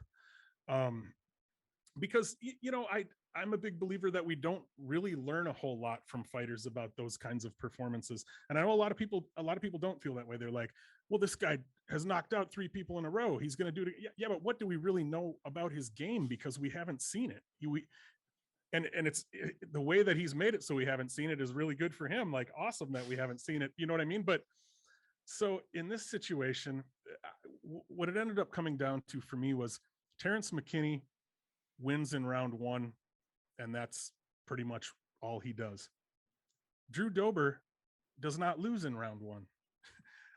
This is very narrative based here, and I'm oversimplifying it. He does actually have one round 1 loss. I can't remember who it was, but it was like years ago, earlier in his UFC career.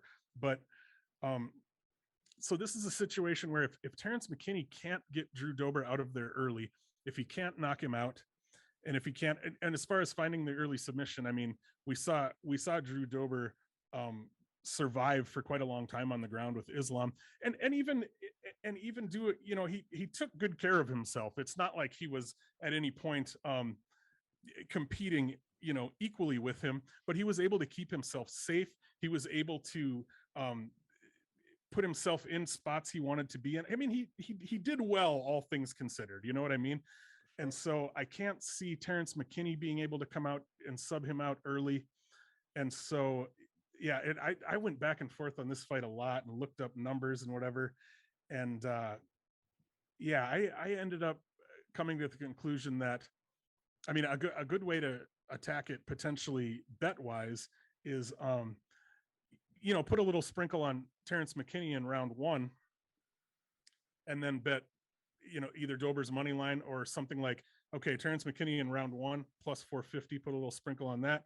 Drew Dober in round 3 plus 1,000, put a little sprinkle on that. Cover yourself up there. But yeah, I do favor Drew Dober here because I don't think if Terrence McKinney can't get that early finish, and people really haven't been able to do that against Dober, then I just don't see how McKinney wins here. Sure. So yeah, Dober's going to be my pick. I haven't bet him, but now that money line's down to like minus 160, 170 area, I'm thinking about actually just betting Dober's money line here, but I haven't done so yet. Yeah, I was gonna say that's the perfect time. Dude, I just want to say I loved your analysis on this one because it really touches on a lot of the areas that I feel completely the opposite on. Like, funny enough, I agree with everything about Terrence McKinney's hype train and sort of his skills. I thought he was going to have a hard time with Ferreira. I really thought that was the sort of matchup to give him an issue. What bothers me about this is, and I'll be frank, I love Drew Dober. Like, I'm a fan of this guy. Like, I will make that clear going back a long time now. Like, I can remember the Bad Boy shorts. Like, that's how you know I'm a fan of this guy. But what I can't seem to wrap my head around is Terrence McKinney is huge for lightweight in a way that a lot of people sort of ignore. And Drew Dober's a little small for lightweight. Mm-hmm. And I think that's going to play out to be a little bit more significant than people would imagine. Drew Dober working at Elevation Fight Team, he's really rounded out his game as well. And my initial read on this was eventually Drew Dober's able to get a reactive shot and really sap the energy and then find his way to sort of get a decision. But as I thought about that even more, I'm like, do I even really know that? Like, do I know that that's something that's possible? It's what we assume because of the way he's been winning. But do I know that? I don't, especially because I didn't expect the way he won against Ferreira to happen. I didn't expect that to happen at all. I really thought that it would be sort of him really focusing on the striking aggression, and the fact that he found himself in a bad spot, got dropped basically by a leg kick, and is able to scramble in a way that gets him to that position. Really fascinating stuff for me. Like, I think that opened up another level of his game to me that I didn't think was there, which really made me excited when I saw this fight. You probably saw my tweet. I was like, yeah, y'all better bet the farm on McKinney, like, before that line gets too bad, because I feel like, not because Dober's a bad fighter or he doesn't belong in the sort of echelon he is in the lightweight division. I don't agree with that at all. I just think this is a bad matchup for him. And I think that's notable when you consider the guys he's lost to. I think this could sort of end up playing out similarly to that Brad Riddell fight, where it's a dog fight, and these guys are sort of having back and forth exchanges, and sort of the length and the bigger man ends up sort of coming out on top at the end. I'm pumped for this fight though. Like, this, I don't even Yeah. remember the original matchup because as soon as they announced it, it just blew my mind. So excited to see how it plays out. I don't like the fact that Terrence McKinney finds himself in a position where he could be looking right outside the top 15 this early on in his career because of all the things we talked about during this show. But I just feel like I have to lean McKinney in the matchup because of the way their styles clash. But I'm pumped, dude. I'm really excited. Yeah, I think it's an absolutely fascinating matchup. Like it's a situation where it's a huge step up in competition for Terrence McKinney, but at the same time, it's not an unreasonable ask at this point. It's a perfect matchup in that way. It's a huge step up, but it's not like you look at it and are like, oh shit, this is too much too soon. It's reasonable, you know? Like Terrence McKinney can win this fight. Yeah, for sure. Yeah. I think it's a fantastic matchup. There, as I was going through my notes today, like you said, how many great fights are on this? I just kept like scrolling through my notes and being like, "Oh shit, that's a rad fight. That's a rad fight." I was like, "Oh yeah, this card is actually awesome. Like, there's a lot of good stuff here." Action fights, and the Yeah, next three are even speak to that even more. So, yeah, man, this episode has been super fun for me already, and we still got the three main fights to talk yes, about. sir. Next up, Khalil Roundtree versus Carl Roberson. This is the ultimate sort of um, throw your toys into the meat grinder matchup. I, I'm really excited for this fight, not because I think this is going to be the most technical display of striking. I think this is going to be a fucking dogfight, and it's just going to be two guys getting whatever they can while they can, and then looking across and seeing if the other guy's still there to sort of answer back. I feel like that's how this matchup's going to go until someone ends up getting a win. I'll be really shocked if, like, this fight starts and these guys circle the cage and they're looking at each other for a lot. Like, I will be shocked because that's so against everything they've had up to this point. I will admit I've had a hard time. I'm admitting my biases here. I had a hard time really gauging Carl Roberson's career. I feel like there's a lot of times where I've seen him do impressive shit, and then it always ends up in a loss, sadly. And of course, a lot of people sort of discount his kickboxing experience. I think it's very real, especially with the emergence of guys like Dustin Jacoby. If I'm not mistaken, they fought each other in glory. And this this striking matchup is fascinating in that way because Khalil Roundtree turned a corner in a way that I can't remember another fighter doing that the way he did it. Like, don't get me wrong, he's still not um, someone that you'll point to you'll say has perfect striking, but his ability to adapt to that Thai style and use it in MMA in an effective way, when a lot of Thais have had issues in MMA using it in an effective way. I felt like it was almost like a light bulb moment for him with those teeps and the leg kicks and being able and how those things complement his game, I think is really cool. Like I'm such a fan of him and his development later on in his career, because it was one of those things that I did not expect. Like just the way he sort of transformed his game entirely. I watched him since the Ultimate Fighter days. That was one of my favorite seasons of the Ultimate Fighter. And just seeing where he's come since then, it's light years apart, man. Shout out to him representing for us big boys in MMA. But I just got to say, I'm leaning towards Khalil here just because I love him so much. And I'll acknowledge that. Like off rip, I mean, you got to get some points for dating Mia King, right? Like there has to be some points for that. Um, I think this matchup is going to be a firecracker, and don't blink because it's going to be wild. I'm going Khalil here, but I will not bet on this fight at all. I'm interested to see how you feel about that, but have fun while it lasts.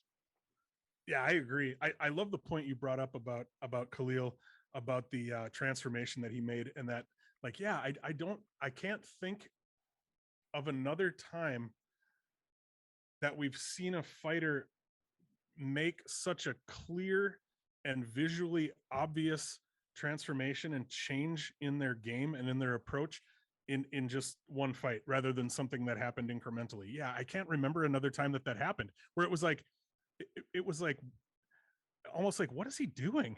Kind of, like it's almost like he's wearing a Halloween costume or something. Like, is he but it was effective, it worked. But yeah, like, as far as it's weird to think about, almost like the Bruce Lee, like, empty your cup so I can fill it up kind of thing. Like, it's weird to think about somebody being at that level, fighting at the UFC level, and changing their game so fully like that. But yeah, I can't think of another time that happened. So yeah, that's a really good point.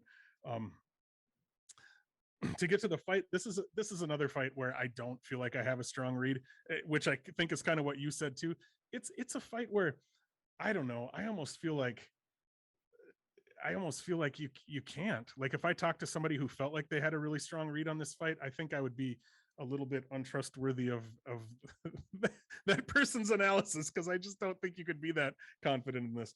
Because this is one. Well, you said you've watched my breakdown videos. One thing that I mention a lot is that when there's a fight where two guys are extremely athletic, extremely explosive, extremely powerful, and the way that dynamic comes together sometimes can be so just chaotic that it's just really hard to know what's going to happen. And even though these guys they're not fighters who get super loose and crazy necessarily. They're reasonably technical. They stick to a fairly technical game, but at the same time, this is one of those who, yeah, when they come together and one of them lands a strike and the other one, like, things could get chaotic and crazy really quick in this fight. So I don't feel like I have a strong read on what's going to happen. So I ended up kind of looking to some of the numbers again. And, not that it's necessarily going to come to this, but I just thought this was kind of interesting. But Khalil has never attempted a takedown in 11 UFC fights. That's kind of interesting. And Roberson is 4 for 7 on takedown attempts. He averages just under 1 takedown attempt per fight. So is this a situation where he's going to feel the same way that we're feeling right now, that he's coming out and he's matching up on the feet against somebody who he might be fairly even with, or who might be able to get the better of him there? Is he going to look to grapple? I don't know. I mean, we don't have any reason to believe that he will necessarily, but, based off the numbers, it's something that he's got in his pocket that he could look to use potentially. I don't know. But as far as okay, as far as a pick, I hadn't made a pick before, so I'm kind of just doing it now. I'll go Roberson just to make it fun between the two of us. But as far as looking at a bet here, and I don't know if this line has moved, but last I looked, the under 2.5 was at -145, which I thought was potentially a reasonable price for that. My books didn't have a fight doesn't go the distance, but just looking at the numbers here as far as finishes, Roberson has gone to decision only twice in his last 9, which would be 8 UFC fights, and then his Contender Series fight against Ryan Spann. Khalil has gone to decision 3 times in his 11 UFC fights. So these guys aren't going to decision super often. And obviously, just kind of the way that we're thinking that the dynamic is probably going to play out here, things could get a little wild and slobber knockery. And so, yeah, I think there's a good chance that we see a finish here. I love that I love that verb because I can't that's perfect. Like that's a great way to put it. And I just wanted to thank you also for mentioning that because I feel like I did a bad job of explaining that. Like these guys are not reckless at all. Like they're both very Mhm. within themselves in a way that people with that athletic platform usually aren't. Which makes another sort of fascinating dynamic to this one. It's funny you mentioned Carl Roberson's wrestling acumen. I sort of had the opposite thought. Like I felt when I was thinking about it, like can Khalil do it again? Like can we see an entirely new transformation from Khalil? Because That's at this actually a great point point. we've seen it. We've seen it once, and we were very surprised. And that and another fascinating part about that transformation is, yeah, he did it in one fight, but from that point forward, he's that guy now. Like he got Modestus Bukauskas out of there with a freaking what are those things called? A chasse kick. How do you call that? Oblique kick. However There they you go. whatever sort of technical term you want to use for it. I was blown away by that. So I have no idea what's going to happen in this matchup, and I love that you highlighted the fact that they're definitely technical because that's a part that I feel like the way I explained it didn't come across at all. But such a good point. I feel like both of these guys are very within themselves in a way that isn't typical, and in a way that gets them in trouble. Like you saw that against Johnny Walker, where he's trying to cover up in a way that you think is the right way, and then he ends up getting just clubbed right over the top with the elbow. Obviously, that's not a very replicable thing. But at the same time, I feel like both of these guys have found themselves being overly sort of within themselves and then end up getting run over for it in certain matchups. So, dude, excited for that one too. This matchup right here, though, I'm gonna let you start with your analysis on this one too, because I really am fascinated to see which way you go with this one. Sadiq Yusuf coming up against Alex Caceres, a big step up for, and you could argue for both of these guys, really. What are your thoughts on this matchup? I think Alex Caceres is one of the most interesting case studies in UFC history. I really do. He's one of those guys that, I mean, he's been a chronic overachiever, I guess you could say. And the thing is, he loses a ton of fights. It's not even that he wins consistently, but just the fact that he's still here defies what a lot of people's expectations were for him and for his career. I think he wasn't a guy. I mean, he was a classic example of a dude who a lot of people probably expected to uh, lose 2 and win 1 and lose 3, and we never hear from him again. You know, like, and he's had, I think, 28 UFC fights now, and he's lost a lot of them, but he's a guy who's been able to adapt to fighting at this level. He's a guy who's um the way I look at him, okay, I'm kind of all over the place here because I have a whole bunch of thoughts on this fight and I don't know how to approach him. But my favorite fighter archetype is the martial arts nerd who gets into MMA because they want to test their martial arts skills. I was a martial arts nerd growing up, and that's how I became a fan of MMA in the first place. So fighters like I think Alex Caceres falls into that, and Roxanne Modafferi and Luke Kumo and people like that who are not, well, Alex Caceres is athletic. I guess I was going to say the ones who are like not even really athletes and they just get there by training and working hard. I think Alex Caceres is reasonably athletic, so he did have that going for him. But yeah, I think he's just a martial arts nerd who kind of fell into the sport. I think, and I think it shows still in the way he approaches his fights. I think he still is a guy who's like kind of just in there trying things sometimes. You know what I mean? I feel like he's not a guy who goes in there with a super specific game plan or a super specific approach to how he's going to win the fight. I think he's just kind of, and I might be overstating this a little, but I think he's just kind of from minute to minute being like, I'm going to try this. This is something I've been working on. I'm going to see if this works. I've been working on this cool kick. Let's see if, like he's just kind of in there flowing and being a martial arts nerd. And I freaking love it. Um, so yeah, I remember kind of the moment where it clicked, where one day I was like, I think I'm an Alex Caceres fan. Like, this guy's good and he's fun to watch, and I like him. Um, so yeah, I kind of went all over the place with my notes on this fight, and have gone back and forth on what I think about it.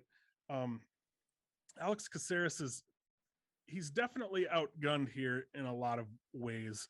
Um, I think Yusuf is going to be so much more physical and so much stronger. I think he's going to be able to, potentially. I mean, Alex Caceres he has a lot of movement. He's very dynamic. He moves really well. But in instances where, if they're clinching up or on the ground, I think Yusuf is going to be the much stronger and more physical fighter. Um, it, and even in the fights where Alex Caceres wins, he's going through hell to get there a lot of the time. I mean, he doesn't usually get to a win without being dominated and almost finished at some point and that sort of thing. And I don't know if he's a tough guy. He's got a good chin. I don't know how well he's going to handle going through moments of being dominated and being almost finished against someone like Sodiq Yusuf. So I, like I said, I keep going back and forth on this. What Alex Caceres has going for him here is, I think, and it's such an intangible thing, but I think Alex Caceres' number one trait in this fight is really just his incredibly vast, high level experience. The guy has seen it all. He's done it all. He's been in there against every kind of fighter you can think of. And he's just slippery and sneaky, and he finds ways. He finds little situations. He knows what to look for. And so I definitely do favor Sodiq Yusuf to win this fight. But every time I think about it playing out in my head, I see Sodiq Yusuf beating his ass for 12, 13 minutes. And then all of a sudden, Alex Caceres is on his back choking him out, and you're not even sure how he got there. That's not my pick, but you know what I mean? That's not out of the question here at all. Like, Alex Caceres is going to be losing minutes in this fight. He's probably going to be getting his ass kicked in this fight, but that doesn't mean that he's out of it. But yeah, by way of a pick, I did put Sodiq Yusuf in a parlay here. He was at like minus 220. That number is maybe a little bit wide, but I still didn't mind parlaying it. Another fun prop to look at here is Alex Caceres by sub at plus 1,000. I didn't play it, but I thought it was worth mentioning. Awesome reads, dude.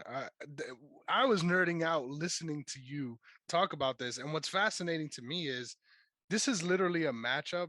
So I'm gonna go on an Alex Caceres rant the same way you did, because I think it's important that I get this out. The very first full event that I watched was UFC 175, and I've talked to you about this before, but I've never talked about it on the show. So let's get into it. As soon as I saw, because Alex Caceres was on that card, could you imagine? Could you give me a guess who you think he fought on that card? Just throw a name out there. I have no idea. He fought Uriah Faber on that card, and he got ran over. He got ran over. But after I watched that fight, I'm like, that's my guy. Like, as soon as I saw him fight, I was like, I don't care that he lost. That is my guy. And I got a lot of the same reads that you have on this fight because of that. And I know I'm a little biased. I will admit that. But I also am a big fan of Sodiq Yusuf. So I think my bias balances out a little bit. I think the key point was something that you touched on, the physicality. I think there's a big difference as far as their physical strength. And one of my favorite fights that I've ever watched is Sodiq Yusuf's fight with Mike Davis. That fight was a banger. Please, everyone, if you haven't seen it, go back and watch it. One of my favorite fights ever, literally. And I've watched many. But what bugs me out about this matchup is exactly what you said. Like, I could see scenarios where Alex Caceres is able to keep him really on the outside, because don't forget, he has a really big advantage in height and reach in this one. And I could see a sort of inside out approach from Alex Caceres being super successful in a way that made him look like a big favorite that we can't really fathom thinking about now. But I'm telling you, it's a scenario that can play out just with his skill set. At the same time, I do tend to lean towards Sodiq Yusuf just because of all just the momentum being almost in his favor in a lot of ways. But I feel like this is one of the matchups that it is not justified the level of favorite that he is in this matchup. I think no matter how this plays out, Alex Caceres is going to have moments in this fight, and people can discount it as much as they want. And if Sadiq Youssef ends up making it a one-sided fight, I think that tells us more about Sadiq Youssef than it tells us about Alex Caceres. I'm pumped for this matchup for so many different reasons. I think I'm leaning to go with Sadiq, and that'll be my pick. But I know who I'm rooting for. It's not Sadiq Youssef. So Yeah. uh, thank you, because your analysis is so funny how it lines up with mine for completely different reasons almost. All right, so let me add this in. Yusuf, and then I'll put it. He's your pick as well, just so I'm clear, right? Yeah, I'll go with Sadiq. Yeah. Okay. Now this fight, the co-main event. When I first thought of the matchup, I threw up in my mouth a little bit. And let me explain why. I'm also a fan of Marlon Moraes. I was supposed to be in the building on the same night that him and Justin Gaethje defended their titles in the World Series of Fighting. Fortunately, I ended up getting sick and not being able to go. But I followed his career since all the way back then, and it's been really surprising to see the sort of rut he's in right now. I think it entirely is about competition more than it is about skill. I think he's someone that all his sort of intangibles jump out at you, even if he's not successful in certain matchups. I think you see the fighter he is and the potential he has in every one of his fights. He comes out hard, and he doesn't have a sustainable motor, but he has a very persistent motor at the start of these fights. Like he's coming at you, and he's coming at you fast and hard, and he's able to win against a lot of good guys with that sort of style. And I always think back to that sort of Aljamain Sterling fight, because there's levels that you have to get through in order to cause him issues that guys like Henry Cejudo were able to get through those ranges, but they got the shit kicked out of them in order to get to those positions. Which makes it fascinating, because everyone sort of instantly fades him at this point in his career, which makes me sad. Just Mhm. because I'm a real fan of him and everything he's been able to achieve. But in a lot of ways, I feel like this matchup, obviously, the youth aspect of it really tips the scales in Song Yadong's favor, in my opinion. I think in a lot of ways, although Marlon Moraes, I would say, is a better striker, I feel like they are kind of the Spider-Man meme a little bit. Like I feel like they're pointing at each other, and they see a lot of themselves in one another. I But what makes it even more so, like I'm leaning towards Song Yadong, is he also has the grappling chops to match up with that. And when you bring in all those factors, I think it's very easy to pick Song Yadong in this one, especially with the momentum of Marlon Moraes' career. But I honestly would love to see a resurgence. Like I feel like even if he loses here, he should not be cut, because he he is that guy. Like if you gave, there's a reason why he's only faced the highest level of competition at bantamweight. If we saw him against anyone like, and I say this respectfully because we showed how much love, if he fought Alex Caceres, he would murder him. In my opinion, I really think that would be a horrible matchup for Alex Caceres. So please put some respect on Marlon Moraes' name. I'm going with Song Yadong in this one. But I'm hoping Marlon Moraes is able to figure something out. Yeah, man, I don't even know that I really have much to add. You kind of said a lot of the same things that I would say. That yeah, like I mean, Moraes. I mean, look at who he's fought in his last 4 or 5 fights. Like you said, and yeah, I don't think he's a guy that. I mean, if he loses, yeah, can you cut Marlon Moraes from the UFC? The UFC, the whole idea of the UFC is we're trying to have the best fighters in the world fighting each other. Are you telling me that if Marlon Moraes loses to Song Yadong on Saturday, that Marlon Moraes is not one of the best fighters in the world anymore? Of course he is. He belongs in the UFC.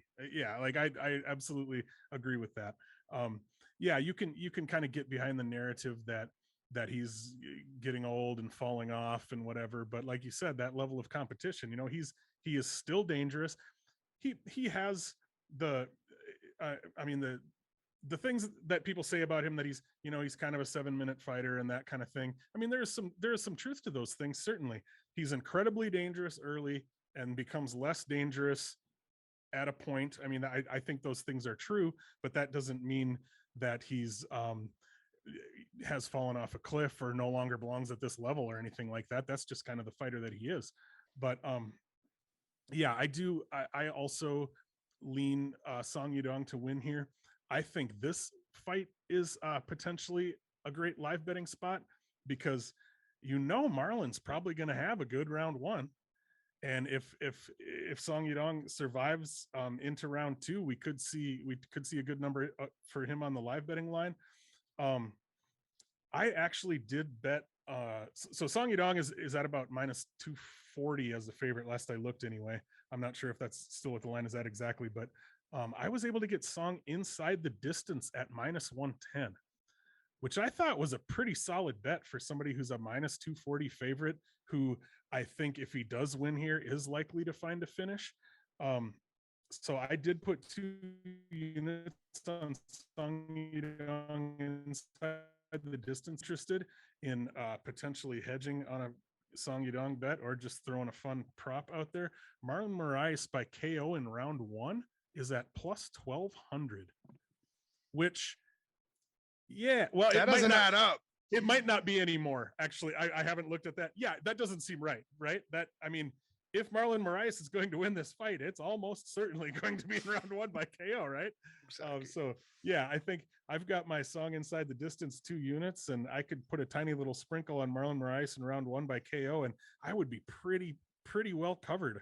You know, things can get crazy and go outside of that, but I think I'd be pretty well covered there. Yeah, man. Great reads. I just want to say I'm so thankful you didn't say your dong inside the distance, because that could have got bad. That could have got bad real quick.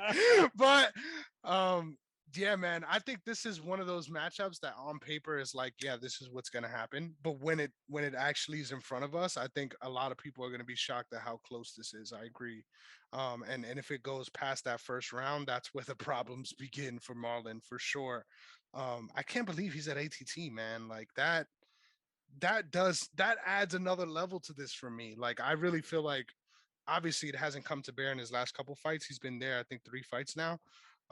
But being around that level of athletes and wrestlers specifically, I feel like really does him wonders in this matchup and makes it, like you said, closer than the eye appears it to be. But really excited to see how this one plays out. And go ahead. I just wanted to throw one more thing in there because it kind of piggybacks on what we were just talking about. The very first thing I typed in my notes for this fight was to be careful not to buy too deeply into an overly simple narrative, because this is a fight where it's really easy to do that, right? Mm-hmm. So yeah, it's really easy to just be like, well, either this is going to happen or this is going to happen. Like that's a trap that you have to be careful not to fall into as an MMA handicapper and gambler, is to remember that we're watching fist fights and the number of potential outcomes is freaking infinite, not 2 or whatever, you know? So like, this is one of those fights where I had to be careful about that. That's a really good shout, and reminds me of what you were talking about earlier about, you know, you can't be so convicted on opinions, and because a lot of that is opinions. Even if history backs it, it's all an opinion until it happens. Like, history backed the fact that Glover Teixeira was going to get knocked out by Jan, but that's not what happened, and that's what matters. You know, that's why the fights happen. So super excited for that one. I think I'm more excited for that one than the main event, but we'll go right into that one just because it's at the top. Thiago Santos versus Magomed Ankalaev.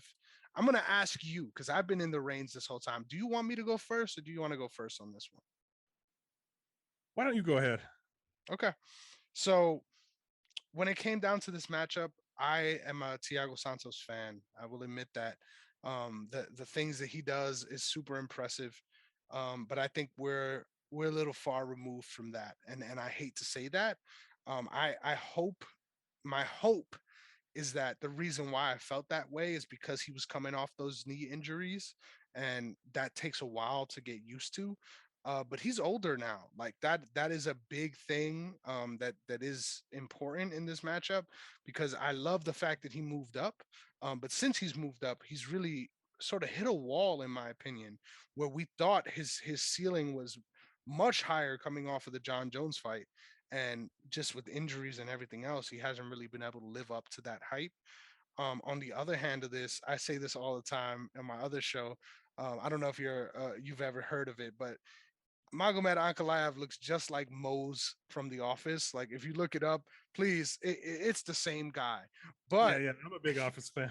nice, but he is terrifying, dude. Like honestly, he's one of those guys. Me and my co-host on the other show that I do, we did this segment where it was called Hunting for Belts, where we both sort of, if we had one shot to throw one guy in there to be a champion on any given night against the current champion, who that guy is. And at 205 for me, it was Magomed Ankalaev, just because I feel his level in both ranges is something that we don't see at all, like at all. I think every time I've came into a fight thinking this is where he dominates with his grappling, he shows us another level of his striking that wows me. Like I'm super impressed by him, because it's not, he's not one of those people, and I think Alex Caceres is one of those people. We give him so much love. You got to be humble here. I think Alex Caceres does a lot of things for the sake of doing it, which you said, so you got to try it. I do it in the gym. I might as well try it. I think Magomed Ankalaev has those skills, but applies it in a way that is in that sort of shoot box mentality of what we talked about earlier, where he puts those strikes to bear in a way that's effective for his game. And that is terrifying when you have someone that already is so proficient at grappling and all those aspects of it. And then they're pulling out all these other tools on the feet as well and hurting guys with it. I just wanted to say, in that matchup against Jan Kutalaba, where they had that sort of rope a dope exchange, Yeah, I thought it was very clear watching, and this was before I even like got to the point of watching it again. Like this was live. I knew that Jan was fucking around. Like he wasn't hurt, and he was acting like he was to try to get a reaction. I knew that watching it. But the rematch, man, like that was eye opening for me too, because you're already high on this guy. And for him to come out like that in the rematch, control for in the first round, and really dominate in the second round, like I think his game is a lot deeper than people give him credit for. And that's what makes me excited about this. Not because I think this is a good matchup. I think this is far from a good matchup. I think this is such a one-sided fight that I can't even see value on either side. I don't know if you agree with that. But it's almost like it's so much of a price point that you can't even put this in a parlay. What is it, minus 600 for Magomed Ankalaev? Um, Insane. But I think the bookies are seeing what I'm seeing, and I really feel like if there's anyone that I'm betting on their potential, it's that guy. And it breaks my heart in this matchup, because I do like Thiago Santos and what he has to offer. I just feel like at this point in his career, this is a tough ask for anyone, let alone someone who's been on a big slide, regardless of him winning against Johnny Walker. I don't think Johnny Walker is a main event fighter. So that's just my thoughts on this one. yeah, man. The whole reason that I picked you to go first is because then I don't have to say anything, because you pretty well said it all. But yeah, I mean, this is such a difficult spot for Thiago Santos for so many reasons. This would be a difficult spot for um firing on all cylinders, two good knees, not 38 years old Thiago Santos even. And so to take into consideration all of the things that he's swimming upstream against right now, it's a really, really tough spot for him. I mean, his path to victory here is one big moment that he just doesn't seem to find anymore. Especially not against a fighter like Magomed Ankalaev. And well, and which reminds me of, since we're kind of talking about just betting in general here, one thing that I sort of take into consideration handicapping is trying to figure out how to explain it exactly. When it's a situation where one fighter's path to victory is based on a consistent, prolonged process, and one fighter's path to victory is based on finding one moment. More often than not, I'm going to lean on the fighter who has that consistent process that can play out over time. Obviously, we've seen fighters, look at somebody like Derek Lewis. Does he have a particularly consistent and trustworthy process? Not really, but his game is finding that moment, and he's figured out how to do it more often than not. So, I mean, obviously there are exceptions, but yeah, in this fight against a fighter of Ankalaev's level, who has such a well-rounded game and is able to put all of those skills together at a high level. Thiago Santos with 2 busted out knees at 38 years old, who needs to find a moment that's going to be really hard to find for a lot of different reasons. Yeah, I mean, the betting line is insane here, and it's probably where it should be. That said, I wanted to mention a specific thing here, because I'm going to look like Nostradamus if this is how it plays out. I don't usually, like I said, a lot of times my reads and breakdowns don't even come down to specific technical things. They come down to more tendencies and things like that. But one specific technical thing that I did notice here is Magomed Ankalaev is super good with that check right hook, and I think this is a tailor-made situation for him to find that with Thiago Santos, who's going to be looking to lunge in, who's got the issues with his knees that slow him down. He's 38 years old now. He's going to be a little bit slower. He probably doesn't have the reaction time he used to have. Ankalaev coming with that big check right hook, that could be where we see it happen, and I'm going to look really smart if it does. So I wanted to throw that out there.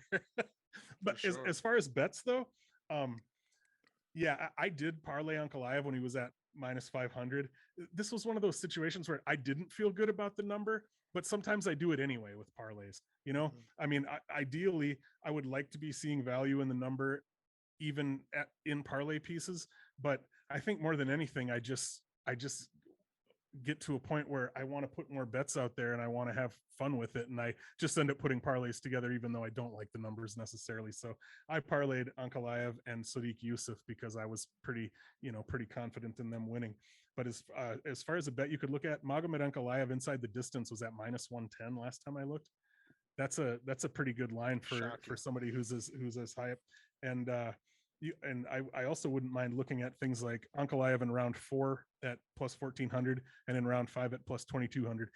It wouldn't surprise me if he finds a finish earlier than that, but in these kind of situations, these 5-round fights like this, I like to look at the later rounds for finish props potentially. Really good shouts all around, dude. I just wanted to say before we wrap up, like, dude, I don't care. Like, for the most part, if I get my picks wrong, I really don't care. And I think that showed through last week. Obviously, I went 6-6, but I feel like a big part of what I care about is how the analysis comes through. And I think no matter what happens throughout this entire card, I think we did a bang up job of really talking through the scenarios and really seeing what angles both guys have in all these matchups and both ladies may have. I'm once again, I just want to say this, and I'll say it on air. I'm a fan of yours. Like, I really think you do a really good job at what you're doing, and being able to break this shit down was super fun for me. So please give them your handles again, just so they make sure they get all your content, because good shit is always coming. Well, yeah, thanks, brother. I appreciate that. Yeah, I'm a fan of yours as well, and this was a lot of fun. I mean, even when we did the show before, I was kind of nervous going into that show because I'm a pretty socially awkward dude, and I was like, oh, is it going to be uncomfortable and weird? But we work pretty well together. I think you're easy to talk to, and I think we do pretty well on camera together. So it's not painful. It's a lot of fun. So thanks for that. But yeah, you can find me at Erik Bets Fights on Twitter. Also Erik Bets Fights on YouTube. I put out a full card breakdown with some of my bets and that sort of thing every week on YouTube. I've also put out a few. I want to get to do more of these. It's a time thing more than anything, but I've also put out some kind of like storytelling videos, and I put out a video that's a fake interview with George St. Pierre that I'm really proud of. It's really stupid and dirty and hopefully funny. I don't know, but I kind of put out dumb little stuff like that. You can also find me every Saturday on the DFS by the Numbers YouTube channel. Myself and Brady from DFS by the Numbers and Uncle Weezy and Narco Cop, we go live every day that there's a UFC event. We go live 1 hour before the prelims start. We go through the whole card and share our best bets. So it's a great like last stop if you want to get some degen action going. We literally end the show right as the prelims begin. So it's a spot you can kind of stop in and hear the four of us go through our best bets. Awesome, dude. Thank you for taking us home with that one.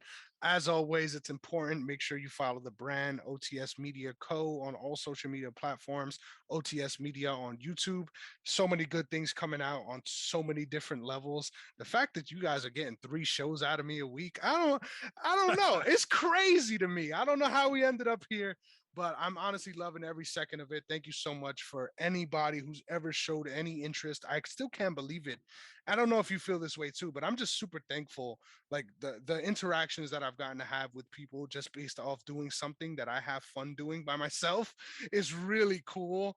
And I'm just thankful for everyone out there that gives a fuck. So thank you guys. Make sure you check me out at Instagram at Chris Negron _ as well as on Twitter at Negron MMA.